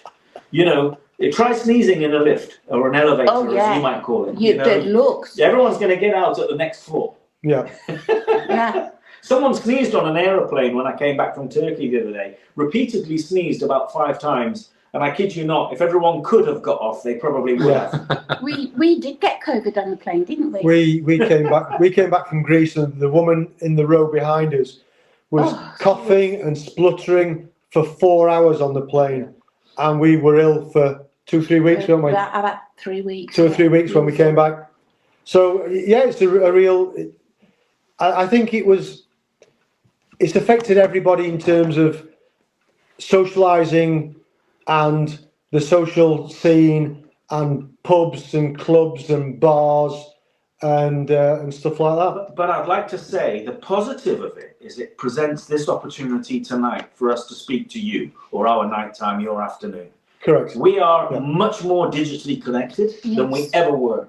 We are able to think faster on our feet and exchange music bigger and better than ever before. And in fact, that's the opportunity we have, is to grow hits on sites, grow likes, grow digital attention. And it's not all about setting up a gig and having a gig in front of 300 people, although that is nice to do. That's a luxury these days. But certainly this digital transformation is something that it has given us. It's given us the world rather than just our little island, hasn't it? So it has woke us up. It's given us everybody rather than just England. We're all on the same level, I think, globally. I feel like we're all on a similar level. Yeah, and talking about that, you've probably already got our links, which you could probably put on the comments on this channel. I guess that's what will happen, is it? Yeah, great. And I have to say on that very point, a lot of the people who listen to us are in the States. We're part of lots of. We're very grateful for that. Yeah, lots of Facebook groups that are and playlists that are done by original artists in the States, and they list us on their playlists, and we get comments from guys in the States all the time. I would definitely say that our fans are down there, across over there, not here, because people over here don't seem to want to listen to originals, do they? Not so much. No. Not so much, but over there we are well liked, so which is good. But we welcome any feedback, good, bad, or indifferent. Especially feedback on suggestions as to how the tunes are going. If listeners are sort of for or against it being much of the same thing, or if listeners want to hear something, a change of direction, those are all things we value. And the listener's ear will be our guide, really, for however long we continue to take this journey as a band. One of the first things I did when our album came out, I sent one to my friend in Florida, and I said to her, which ones do you like best? Because like our staff says, we want your feedback. We want to know which ones you like best so that we can build on that. And she actually liked Dream Thief's Daughter and Cry God Best. Yeah, some guy in Canada asked for a CD copy of our album. We sent it to him free of charge. So if there is anybody out there, as long as there's 1,000 people who don't ask us for it, if there's two people, we'll send a CD over. So I do have to say, sending the CD to Canada was very straightforward and quite cheap. Sending the CD to Florida was not. Oh, was it? No. £18 it cost me. Yeah, sorry about that. Yeah. So I get control of that part. So I know that, people. So it is what it is. Right. But in all seriousness, it's good to see you and the families are doing well there too. And I was actually going to get into the whole music scene where you guys are, because there's nobody a part 2 of that question, because nobody don't know how the music scene has been, because it in the States, and I'm sure maybe even in the UK, it is varied. There has been the rise of the cover tribute bands, that sort of stuff, and then there are some spots where it's picked up pretty well. I mean, it's at least venues are doing well. Some might have closed down because of COVID, that whole deal, but in some parts of the States it's doing well. Others, it still needs some work. So I think you could relate to that too. Yeah, I think from when I first played with Daz 20 years ago, you used to be able to walk around Sheffield and find 4 or 5 or 6, maybe more venues having original bands on. It was a thing that kind of hit at the time. It was very busy. You get gigs. We have quite often played on a Friday in Sheffield and a Saturday in Leeds, or Friday in Manchester and a Saturday in Sheffield, and it was fairly easy to get those kind of gigs. But if I might jump in there, Yeah. that was often because the number of promoters that were out there trying to create this energy. It wasn't the venues creating that buzz from memory. It was actually independent promoters that were willing to spend the time and effort to get together 3 or 4 bands of a similar genre or contrastingly different, whatever the theme needed to be, Yeah. and then promote themselves to a venue and to the bands. And they would introduce the sound engineer, if the sound engineer needed to be paid, that's what would happen. And then they'd plug in and rock and roll, the night would carry on. But without that promoter base, you don't have, a venue is nothing without, if it doesn't promote itself or can't promote itself. There are many good venues, and I don't want to name any, that are empty this very night, purely because they aren't promoting themselves and they don't have a key promoter. So the industry could do itself a favor, really, and have more independent promoters and teach people how to communicate with bands within within not just the law, but let's say safeguarding everybody involved in that whole group. And that would be my take. Right? Probably another challenge, if I go back to your question an hour ago, one of the challenges would be there aren't enough good promoters out there. We've met a few, and they're the ones that are good notably stand out in the crowd. Perhaps that's one of the things that's changed since COVID. I think so. Yeah. I think so. They don't know what to do anymore. But I think People don't have to be social anymore, do they? You're talking about original bands, aren't you? We're going to go into Chesterfield after this. True. And I can name at least 5 pubs without even thinking about it. We've got bands on tonight. Yep. So, but They were all the cover bands. Those are cover All bands. the cover bands. So it's But the relationship will be between the venue and the provider of the music. You haven't necessarily got this middle layer of promoter to make that sort of semi-professional link between the venues.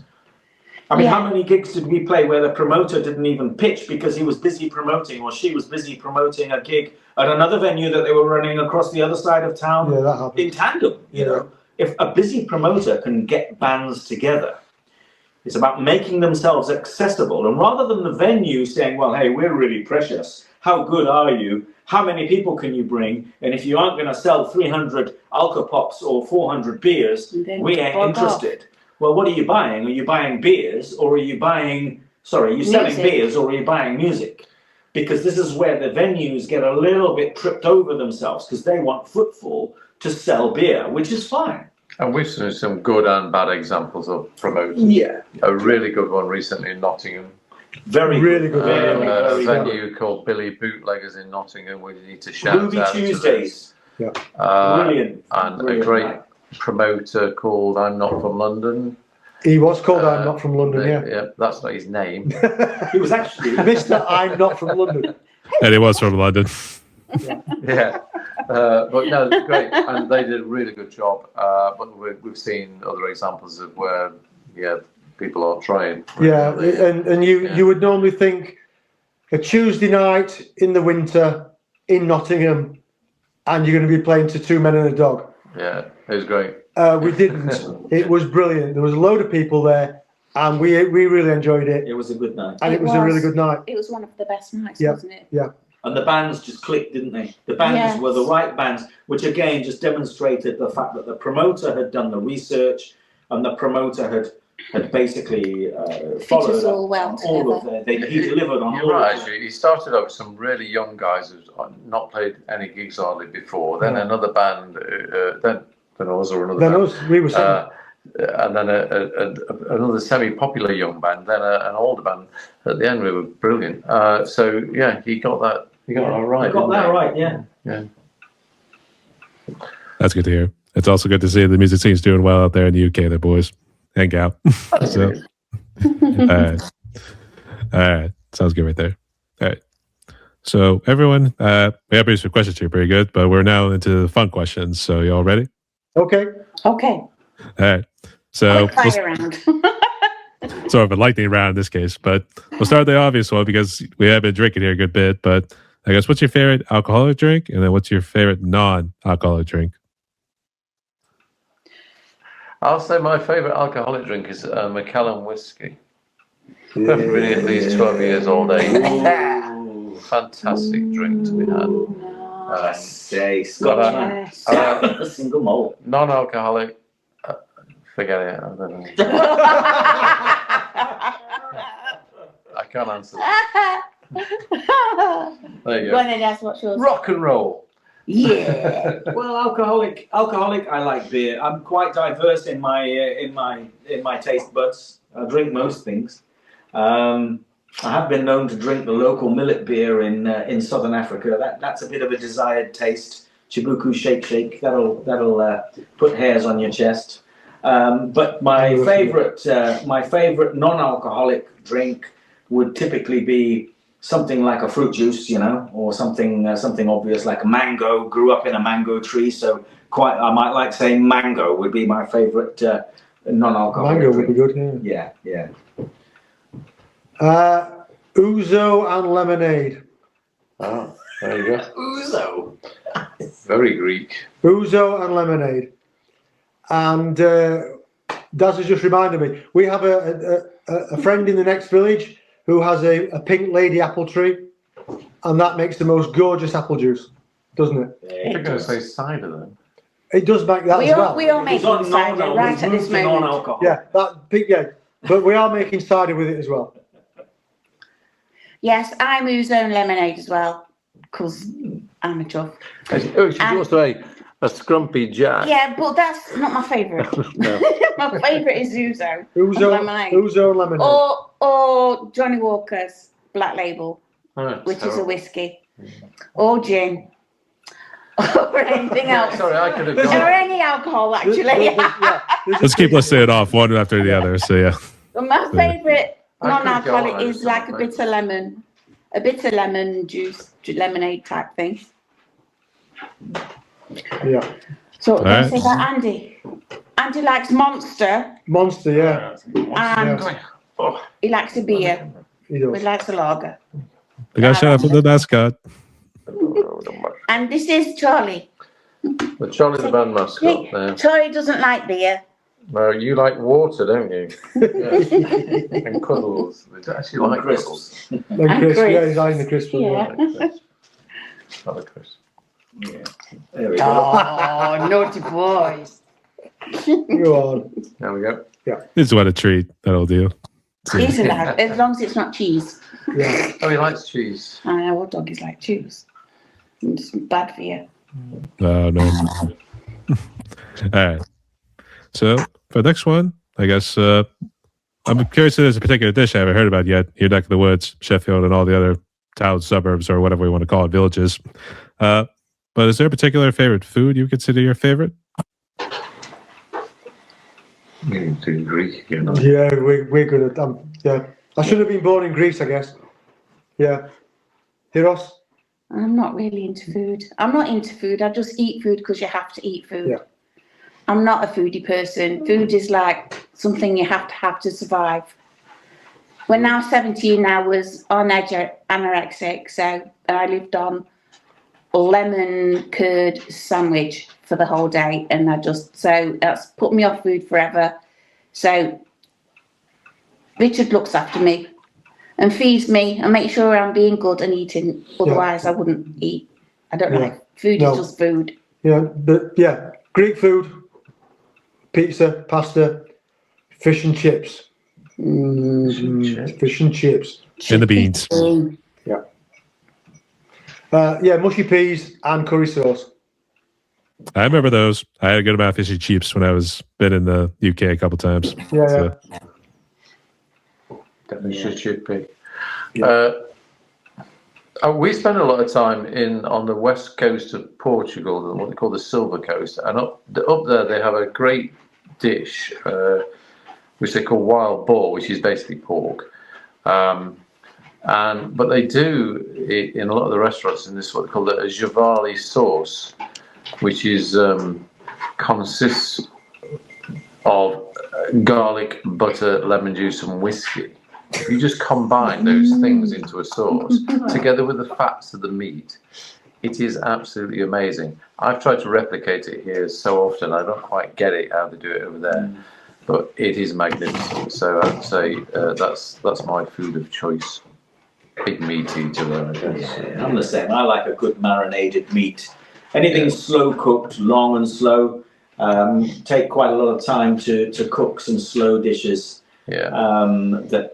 Winter food is probably some of my favourite food. Although with my involvement with being in Africa for a few years, the outdoor lifestyle did lend itself to learning to cook more of an outdoor style. So very much grill, sunshine and salads, if you like. I like a lot of fish. I really like fish. We live a long way from the sea. Wherever I've lived, I've typically lived a long way from the sea. So good fish can really be quite a treat. And in a sense that it's usually quite expensive and hard to get hold of. Anyway, but yeah, anything and everything. I was in Turkey on a business trip 2 weeks ago, and my host said to me in broken English, he looked after me very well. He said when I first started on the first day, he said, "Mr. Darren," he says, "is there anything you don't eat?" And I couldn't think of anything.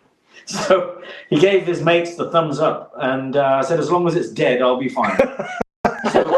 So we continued to eat how the locals were eating, and Dead things. and of course it didn't need to matter. That's 'Cause it was all meats, very much like Greek yeah. eating, the Well, Turkish way. Yeah.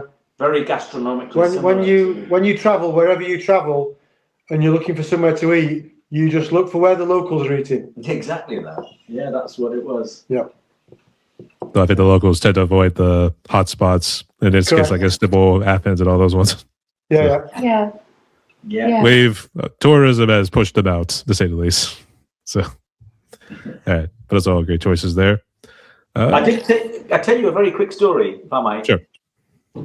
Some years ago, in another band that Rich and I formed together, I know what's coming now. we went out to we used to go out and we did sound check. We typically do sound check, and then there'd be enough time between sound check and playing to get out and go and eat a Subway sandwich or whatever. And it was technically, I suppose, my turn to recommend the eating establishment that we were going to frequent on this salubrious occasion.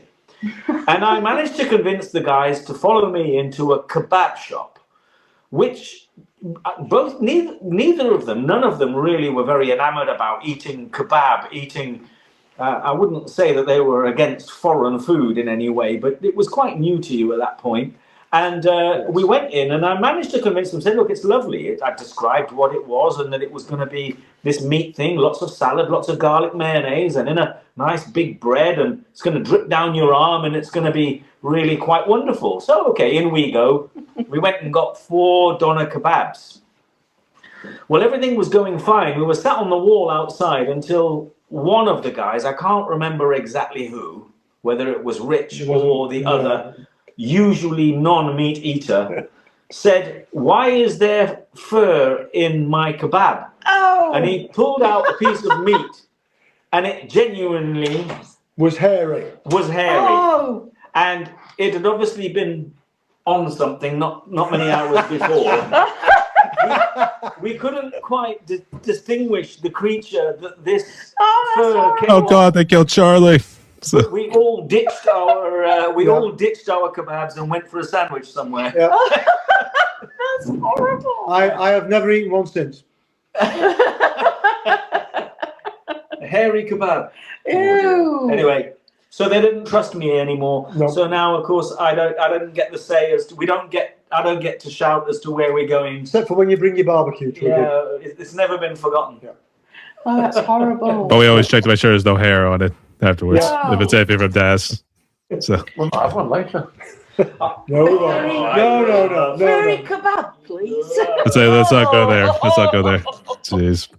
All I mean, right. who would have thought chips and mayonnaise? Who would have thought fries and mayonnaise would really work? Until I went to Amsterdam in 1997. Yeah. Yeah, It's Fries like and chips and mayonnaise. Thank God for the Dutch. So yeah. happy days. Ah. Never look back. All right. That's just a story. Anyway. That's You know, just- I always find a strand of hair somehow ends up in my food. I always talk about my mom, and I'm like, seriously, that old Yeah. deal.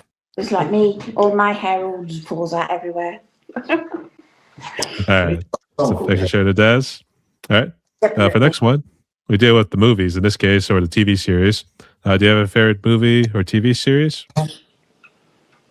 Oh, yeah, I've got one reference, haven't you? Yes and no. There's one film that whenever it just happens to be on the television, I will always sit and watch it. And it's not a great film, but I love it. And that's Clint Eastwood, Kelly's Heroes. Really?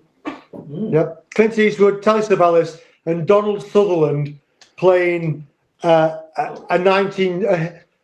1940s. Yeah, Tank Brigade. he is. He's a tank commander, but he plays it like a 60s hippie, and it's hilarious. So if you don't know that film, go watch it. It's Kelly's Heroes. Kelly's Heroes. It's a bit of a Mickey take of It is, yeah. Of the whole thing. Yeah. the whole thing is a Mickey take. But other than that, we have one of our songs is called Serenity, which is taken from the television series Firefly, which I think is somewhat good. Which I've never seen. No, I've got but to be honest. I think Firefly is good. But I will Star Trek, Star Trek. Stargate, all that stuff, any and all of that stuff. Well, if you go back to the 70s, Columbo. Not Mrs. Columbo. No, that's rubbish. That was her out of Star Trek. It was, yeah. Columbo is brilliant. It's the best thing ever done, I'd say. If I go back that far, and more recent series, I would say Breaking Bad was just fantastic. You know, That was a good. and Better Call Saul. That Yeah, was- but yeah. the Breaking Bad was a good. Both those are brilliant, absolutely brilliant. It's quite a good way to introduce some of the crossover from the US culture, television culture, into the UK. Breaking Bad was really our window into, It's amazing. I think, how the US watches television. And I think Netflix and the way you could roll it on and the way you could binge watch it, it was really, I think, a period of time for us where we realized that on-demand television was here. And Breaking Bad hit that spot, didn't it? It did. For us. I mean, I there's been think some many of us. terrible series of other things. Yeah. But it just hit But it hit that- us at the right time. Yeah, absolutely brilliant. And I'll split to I Mexico on the map there too. I like Quantum Leap Quantum. That was good, wasn't it? That's an old one. It is one, yeah. with Sam Beckett. That's one of my I favourite remember that. series, and of course Star Trek and the usual suspects. Yeah, Fred- Life on Mars. There was another series that was very good. That was aimed That at was sort of the really good. 80s. The 80s Yes. police.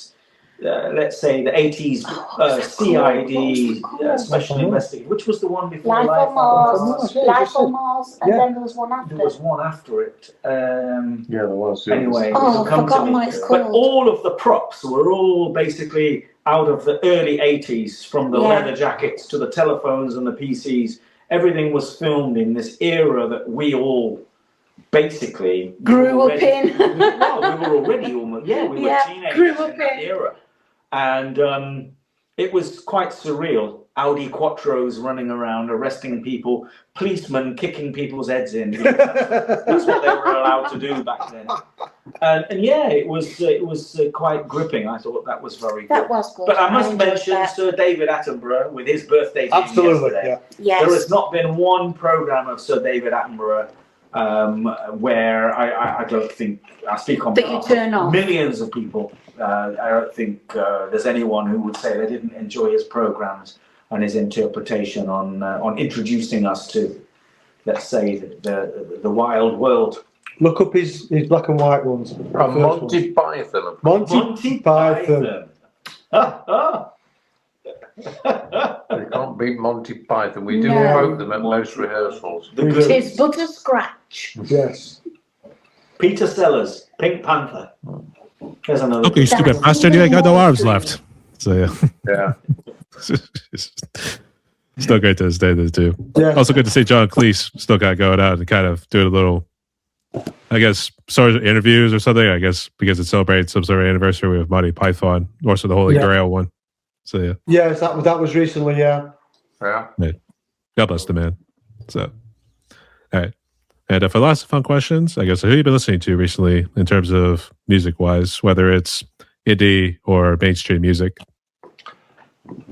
Well, we've got a thing where we basically, when we first met, we talked about what music we like, and Ruth said to me one of her favourite bands was a band that she thought I'd never heard of called Heart. Well, I actually bought their first album in 1976, so I actually did know who Heart was. But what we've been able to do is introduce each other to our other favourite bands. So I now like and appreciate bands like Within Temptation and Sirenia and All About Eve, who were a 90s band? 80s, 80s, late 80s, late 90s band. Gothic band. Who I'd never heard of, and they're really good. And I have to say, not a million miles away from where we are with our music. And Camelot. My favourite is Camelot at the moment. I don't like them so much. No, you don't like them. But I do like Within Temptation, more symphonic rock type things. Yeah. And Nightwish, that sort of thing. Yeah, Battle Beast. Battle Beast. Battle Beast. They were good. Battle Beast are good. And Battle also, Beast are good. Recently an Italian band called Windrose, who are very entertaining. The Dwarven metal band? Is that what it is? The what, sorry? Windrose. I thought there was actually a band called that. I thought it was like Windrose are a band that pretend they're dwarves. That's and it, think yeah. about Lord of the Rings stuff. That sounds And terrible. digging holes. It's brilliant, absolutely brilliant. It's very funny. It is really, it's funny, it's tongue in cheek, but they're really good. What about you, Des? I couldn't really even name names. I'm very diverse in my likes. It all goes with mood. I get Alexa to play whatever I'm feeling at the time. And at the moment, am I listening to anything in particular? No, I'm not, to be quite honest. But just a diverse taste in music. I don't have a CD. I really would love to say, the last time I wore out a CD, I can remember how much I enjoyed that sound, and I haven't had that feeling on a particular album for a bit too long a time. So I do need to find something, to be fair. Well, you listen to music differently now. Right? Yeah, we do listen very I differently. think in the 80s, 70s, when I was listening to Rush, I'll say that name again. But you would buy the album, you'd open the gatefold sleeve, you'd read the lyrics. You need all the lyrics. That's why lyrics are important. Yeah, and but nowadays you don't listen to it that way at all. But I discovered a band recently who have been going many years, a Polish band called Riverside. I don't know if you know them, but you can look them up if not. They are absolutely incredibly fantastic. I think they're a cross between Hawkwind and Rush. If you listen to them, they're just incredible. The musicianship's out of this world. They've got some interesting time signatures. I went to see them recently in Birmingham at the O2 Academy, a very small venue for a big band like them, and they were absolutely phenomenal. So I'll just name that one band. What is a new band I've an old band who I've recently come across again. So I do have a guilty pleasure. Oh, please no. No. Guilty pleasure is swing. I love Dean Martin and the Brats and all of that. Really slow. Yeah, I'm very sad. That and George Michael. Oh yeah, when he's 80s George. Wham, Thompson Twins, Spandau Ballet. all right. Duran. And all of, no, Sheffield we're not band, keen the on Human Duran. League. Yeah, like the Human League, Sheffield band. Sheffield outfit. But I'm an 80s girl, you see, so I've got to like some of that, haven't I? go back for the nostalgia. So yeah, that'll do. All right, those are all great choices. All right, so we are almost out of time right here, but we are down to one more question in my podcast. Okay. Before we jump into it real quick, would you guys like to ask me a question? We could do one apiece since we got 4 people here. Okay, yeah. Whereabouts in the States are you? I was going to ask that. Oh, sorry. Answer both of your questions. Okay. I'm actually in Pittsburgh, Pennsylvania. So Okay, well, you probably know that Pittsburgh and Sheffield have a lot in common. I'd say, yeah. I don't know. Did you guys used to have a steel industry at one point? We still don't. Yeah. Here we go. We used to own it. Yeah. We were the steel industry. I can take you to the very car park where stainless steel was invented. We call him the Doctor of Metal. He's got letters up. Totally figuratively. He's a doctor, you know. So the thing about the steel industry in Sheffield is people think it's all gone, but it hasn't. It still produces as much steel as it did produce 30, 40, 50 years ago. It only employs a tenth of the people, though. And that's the trouble. So everybody in Sheffield used to know somebody who worked in the steelworks. Now they don't. So they think it's gone, but it hasn't. So there's still a big aerospace industry that I worked in the whole of Sheffield, Rotherham, Doncaster area. We have McLaren cars in Sheffield. We have various very high-tech metal industry people in Sheffield. It's still there. And I have to say, of all the places I've been to in the States, Pittsburgh is the only place that I thought was like home. Oh, there you go. That means a lot, then, Nate. Thank you. Yeah. Nate? Anything else? So, do you have a band, and what do you play? So I play drums, so I could probably fit in with Daz right there, to be honest. But so I get more into the heavier metal sort of stuff right there too.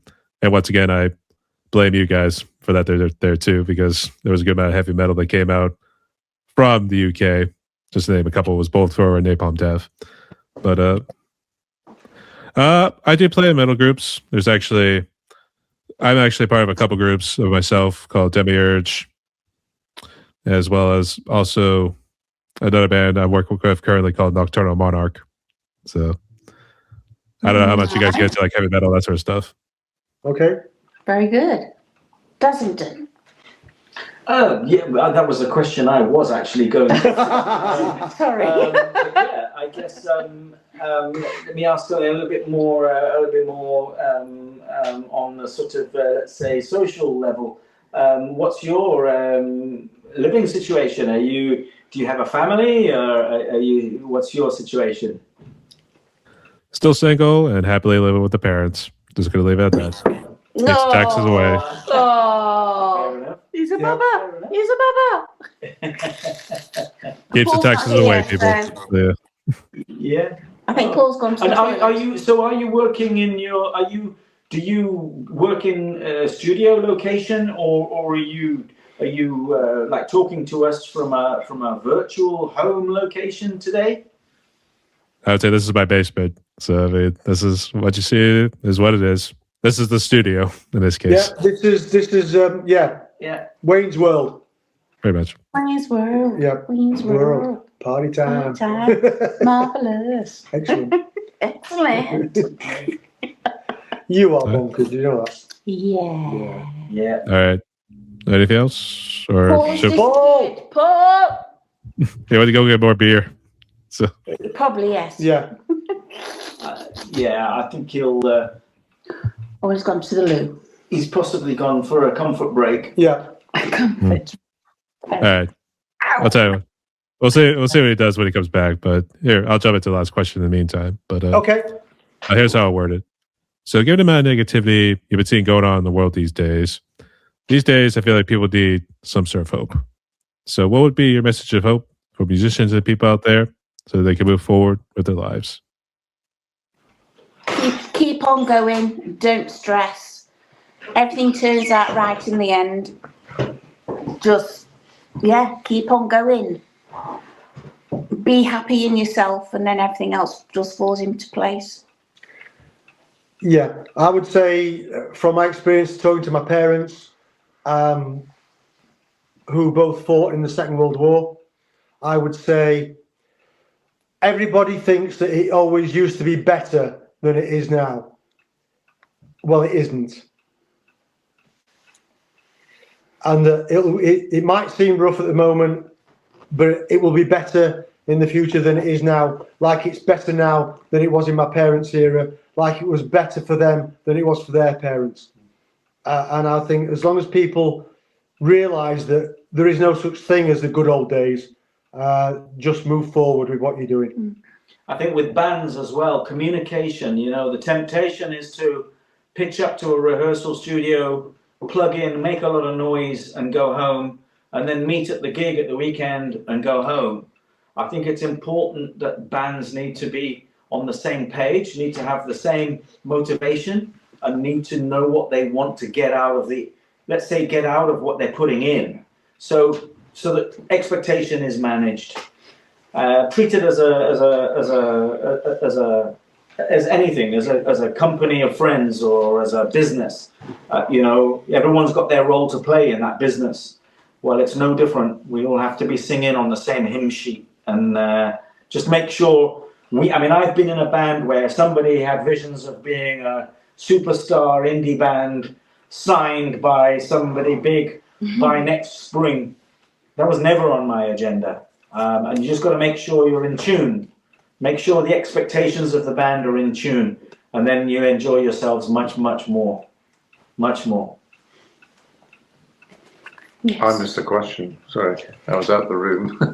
What message of hope would you give, given what's happening in the world currently, to people and bands? That's an interesting question. It is. Listen to more Rush. Rush around more. Rush around. That's the Judas Priest subliminal message. They are inspiring. And they're on tour next year with a lady drummer, which is great. So, I don't know. Did we pay you for this? No. You know, I can't. Rush, sponsor us. So yeah. Yeah. Put a. It's a very difficult question. You put me on the spot, so I don't really know what to say to that one, other than echo what Daz has said in a lot of ways around bands. And if you're aspiring to be a musician, you know, work together with your bandmates, isn't it? It's not about you, and it never is about you, because we always say, and you might have mentioned this, I don't know, but you know, bring a song to the band and expect it to be changed 10 times over. So work together, I would say. Enjoy gigging it as well. Make sure that the live performance of that is enjoyable, because that's key. It is. Yeah. It is. Key. Feed off each other's energy. Yeah. It's not all about you, like I'm the singer. It's not all about me. It's not all about anybody. It's about us as a whole. It's about the band, and that's what you've got to focus on. Yeah.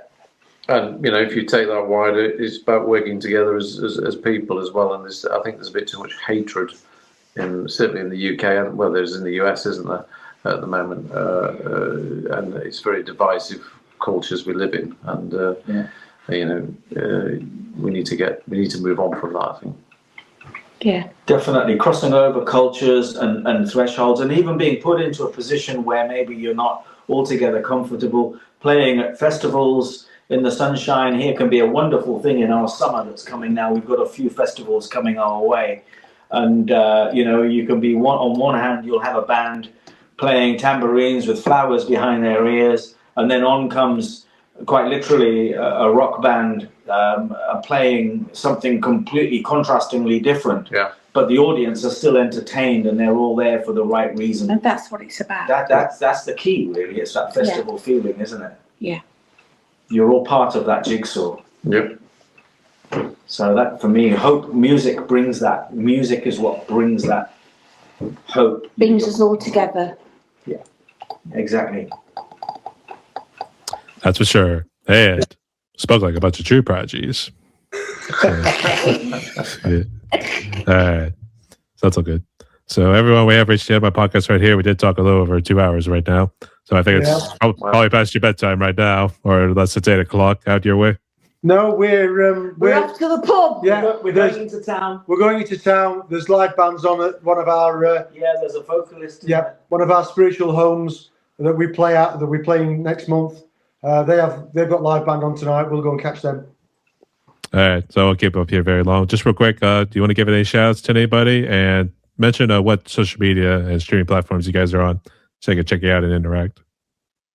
So our website is orion-stars.co.uk. That's got all the links to Facebook, Spotify, etc. Linktree on there. So once you found the way to our website, you can move on from there. Our YouTube channel's on there as well, which I will promise to update. And the video to Dream Thief's Daughter, I would encourage you to watch, because that's the closest thing to a sort of professional production that you're going to get from the movie meets music. Yes, we need to do more. We need to do more, don't we? Yeah. But the streaming sites, Paul. So we're on Spotify, but we're also on Everything. Apple Music and Amazon and YouTube Music and all those.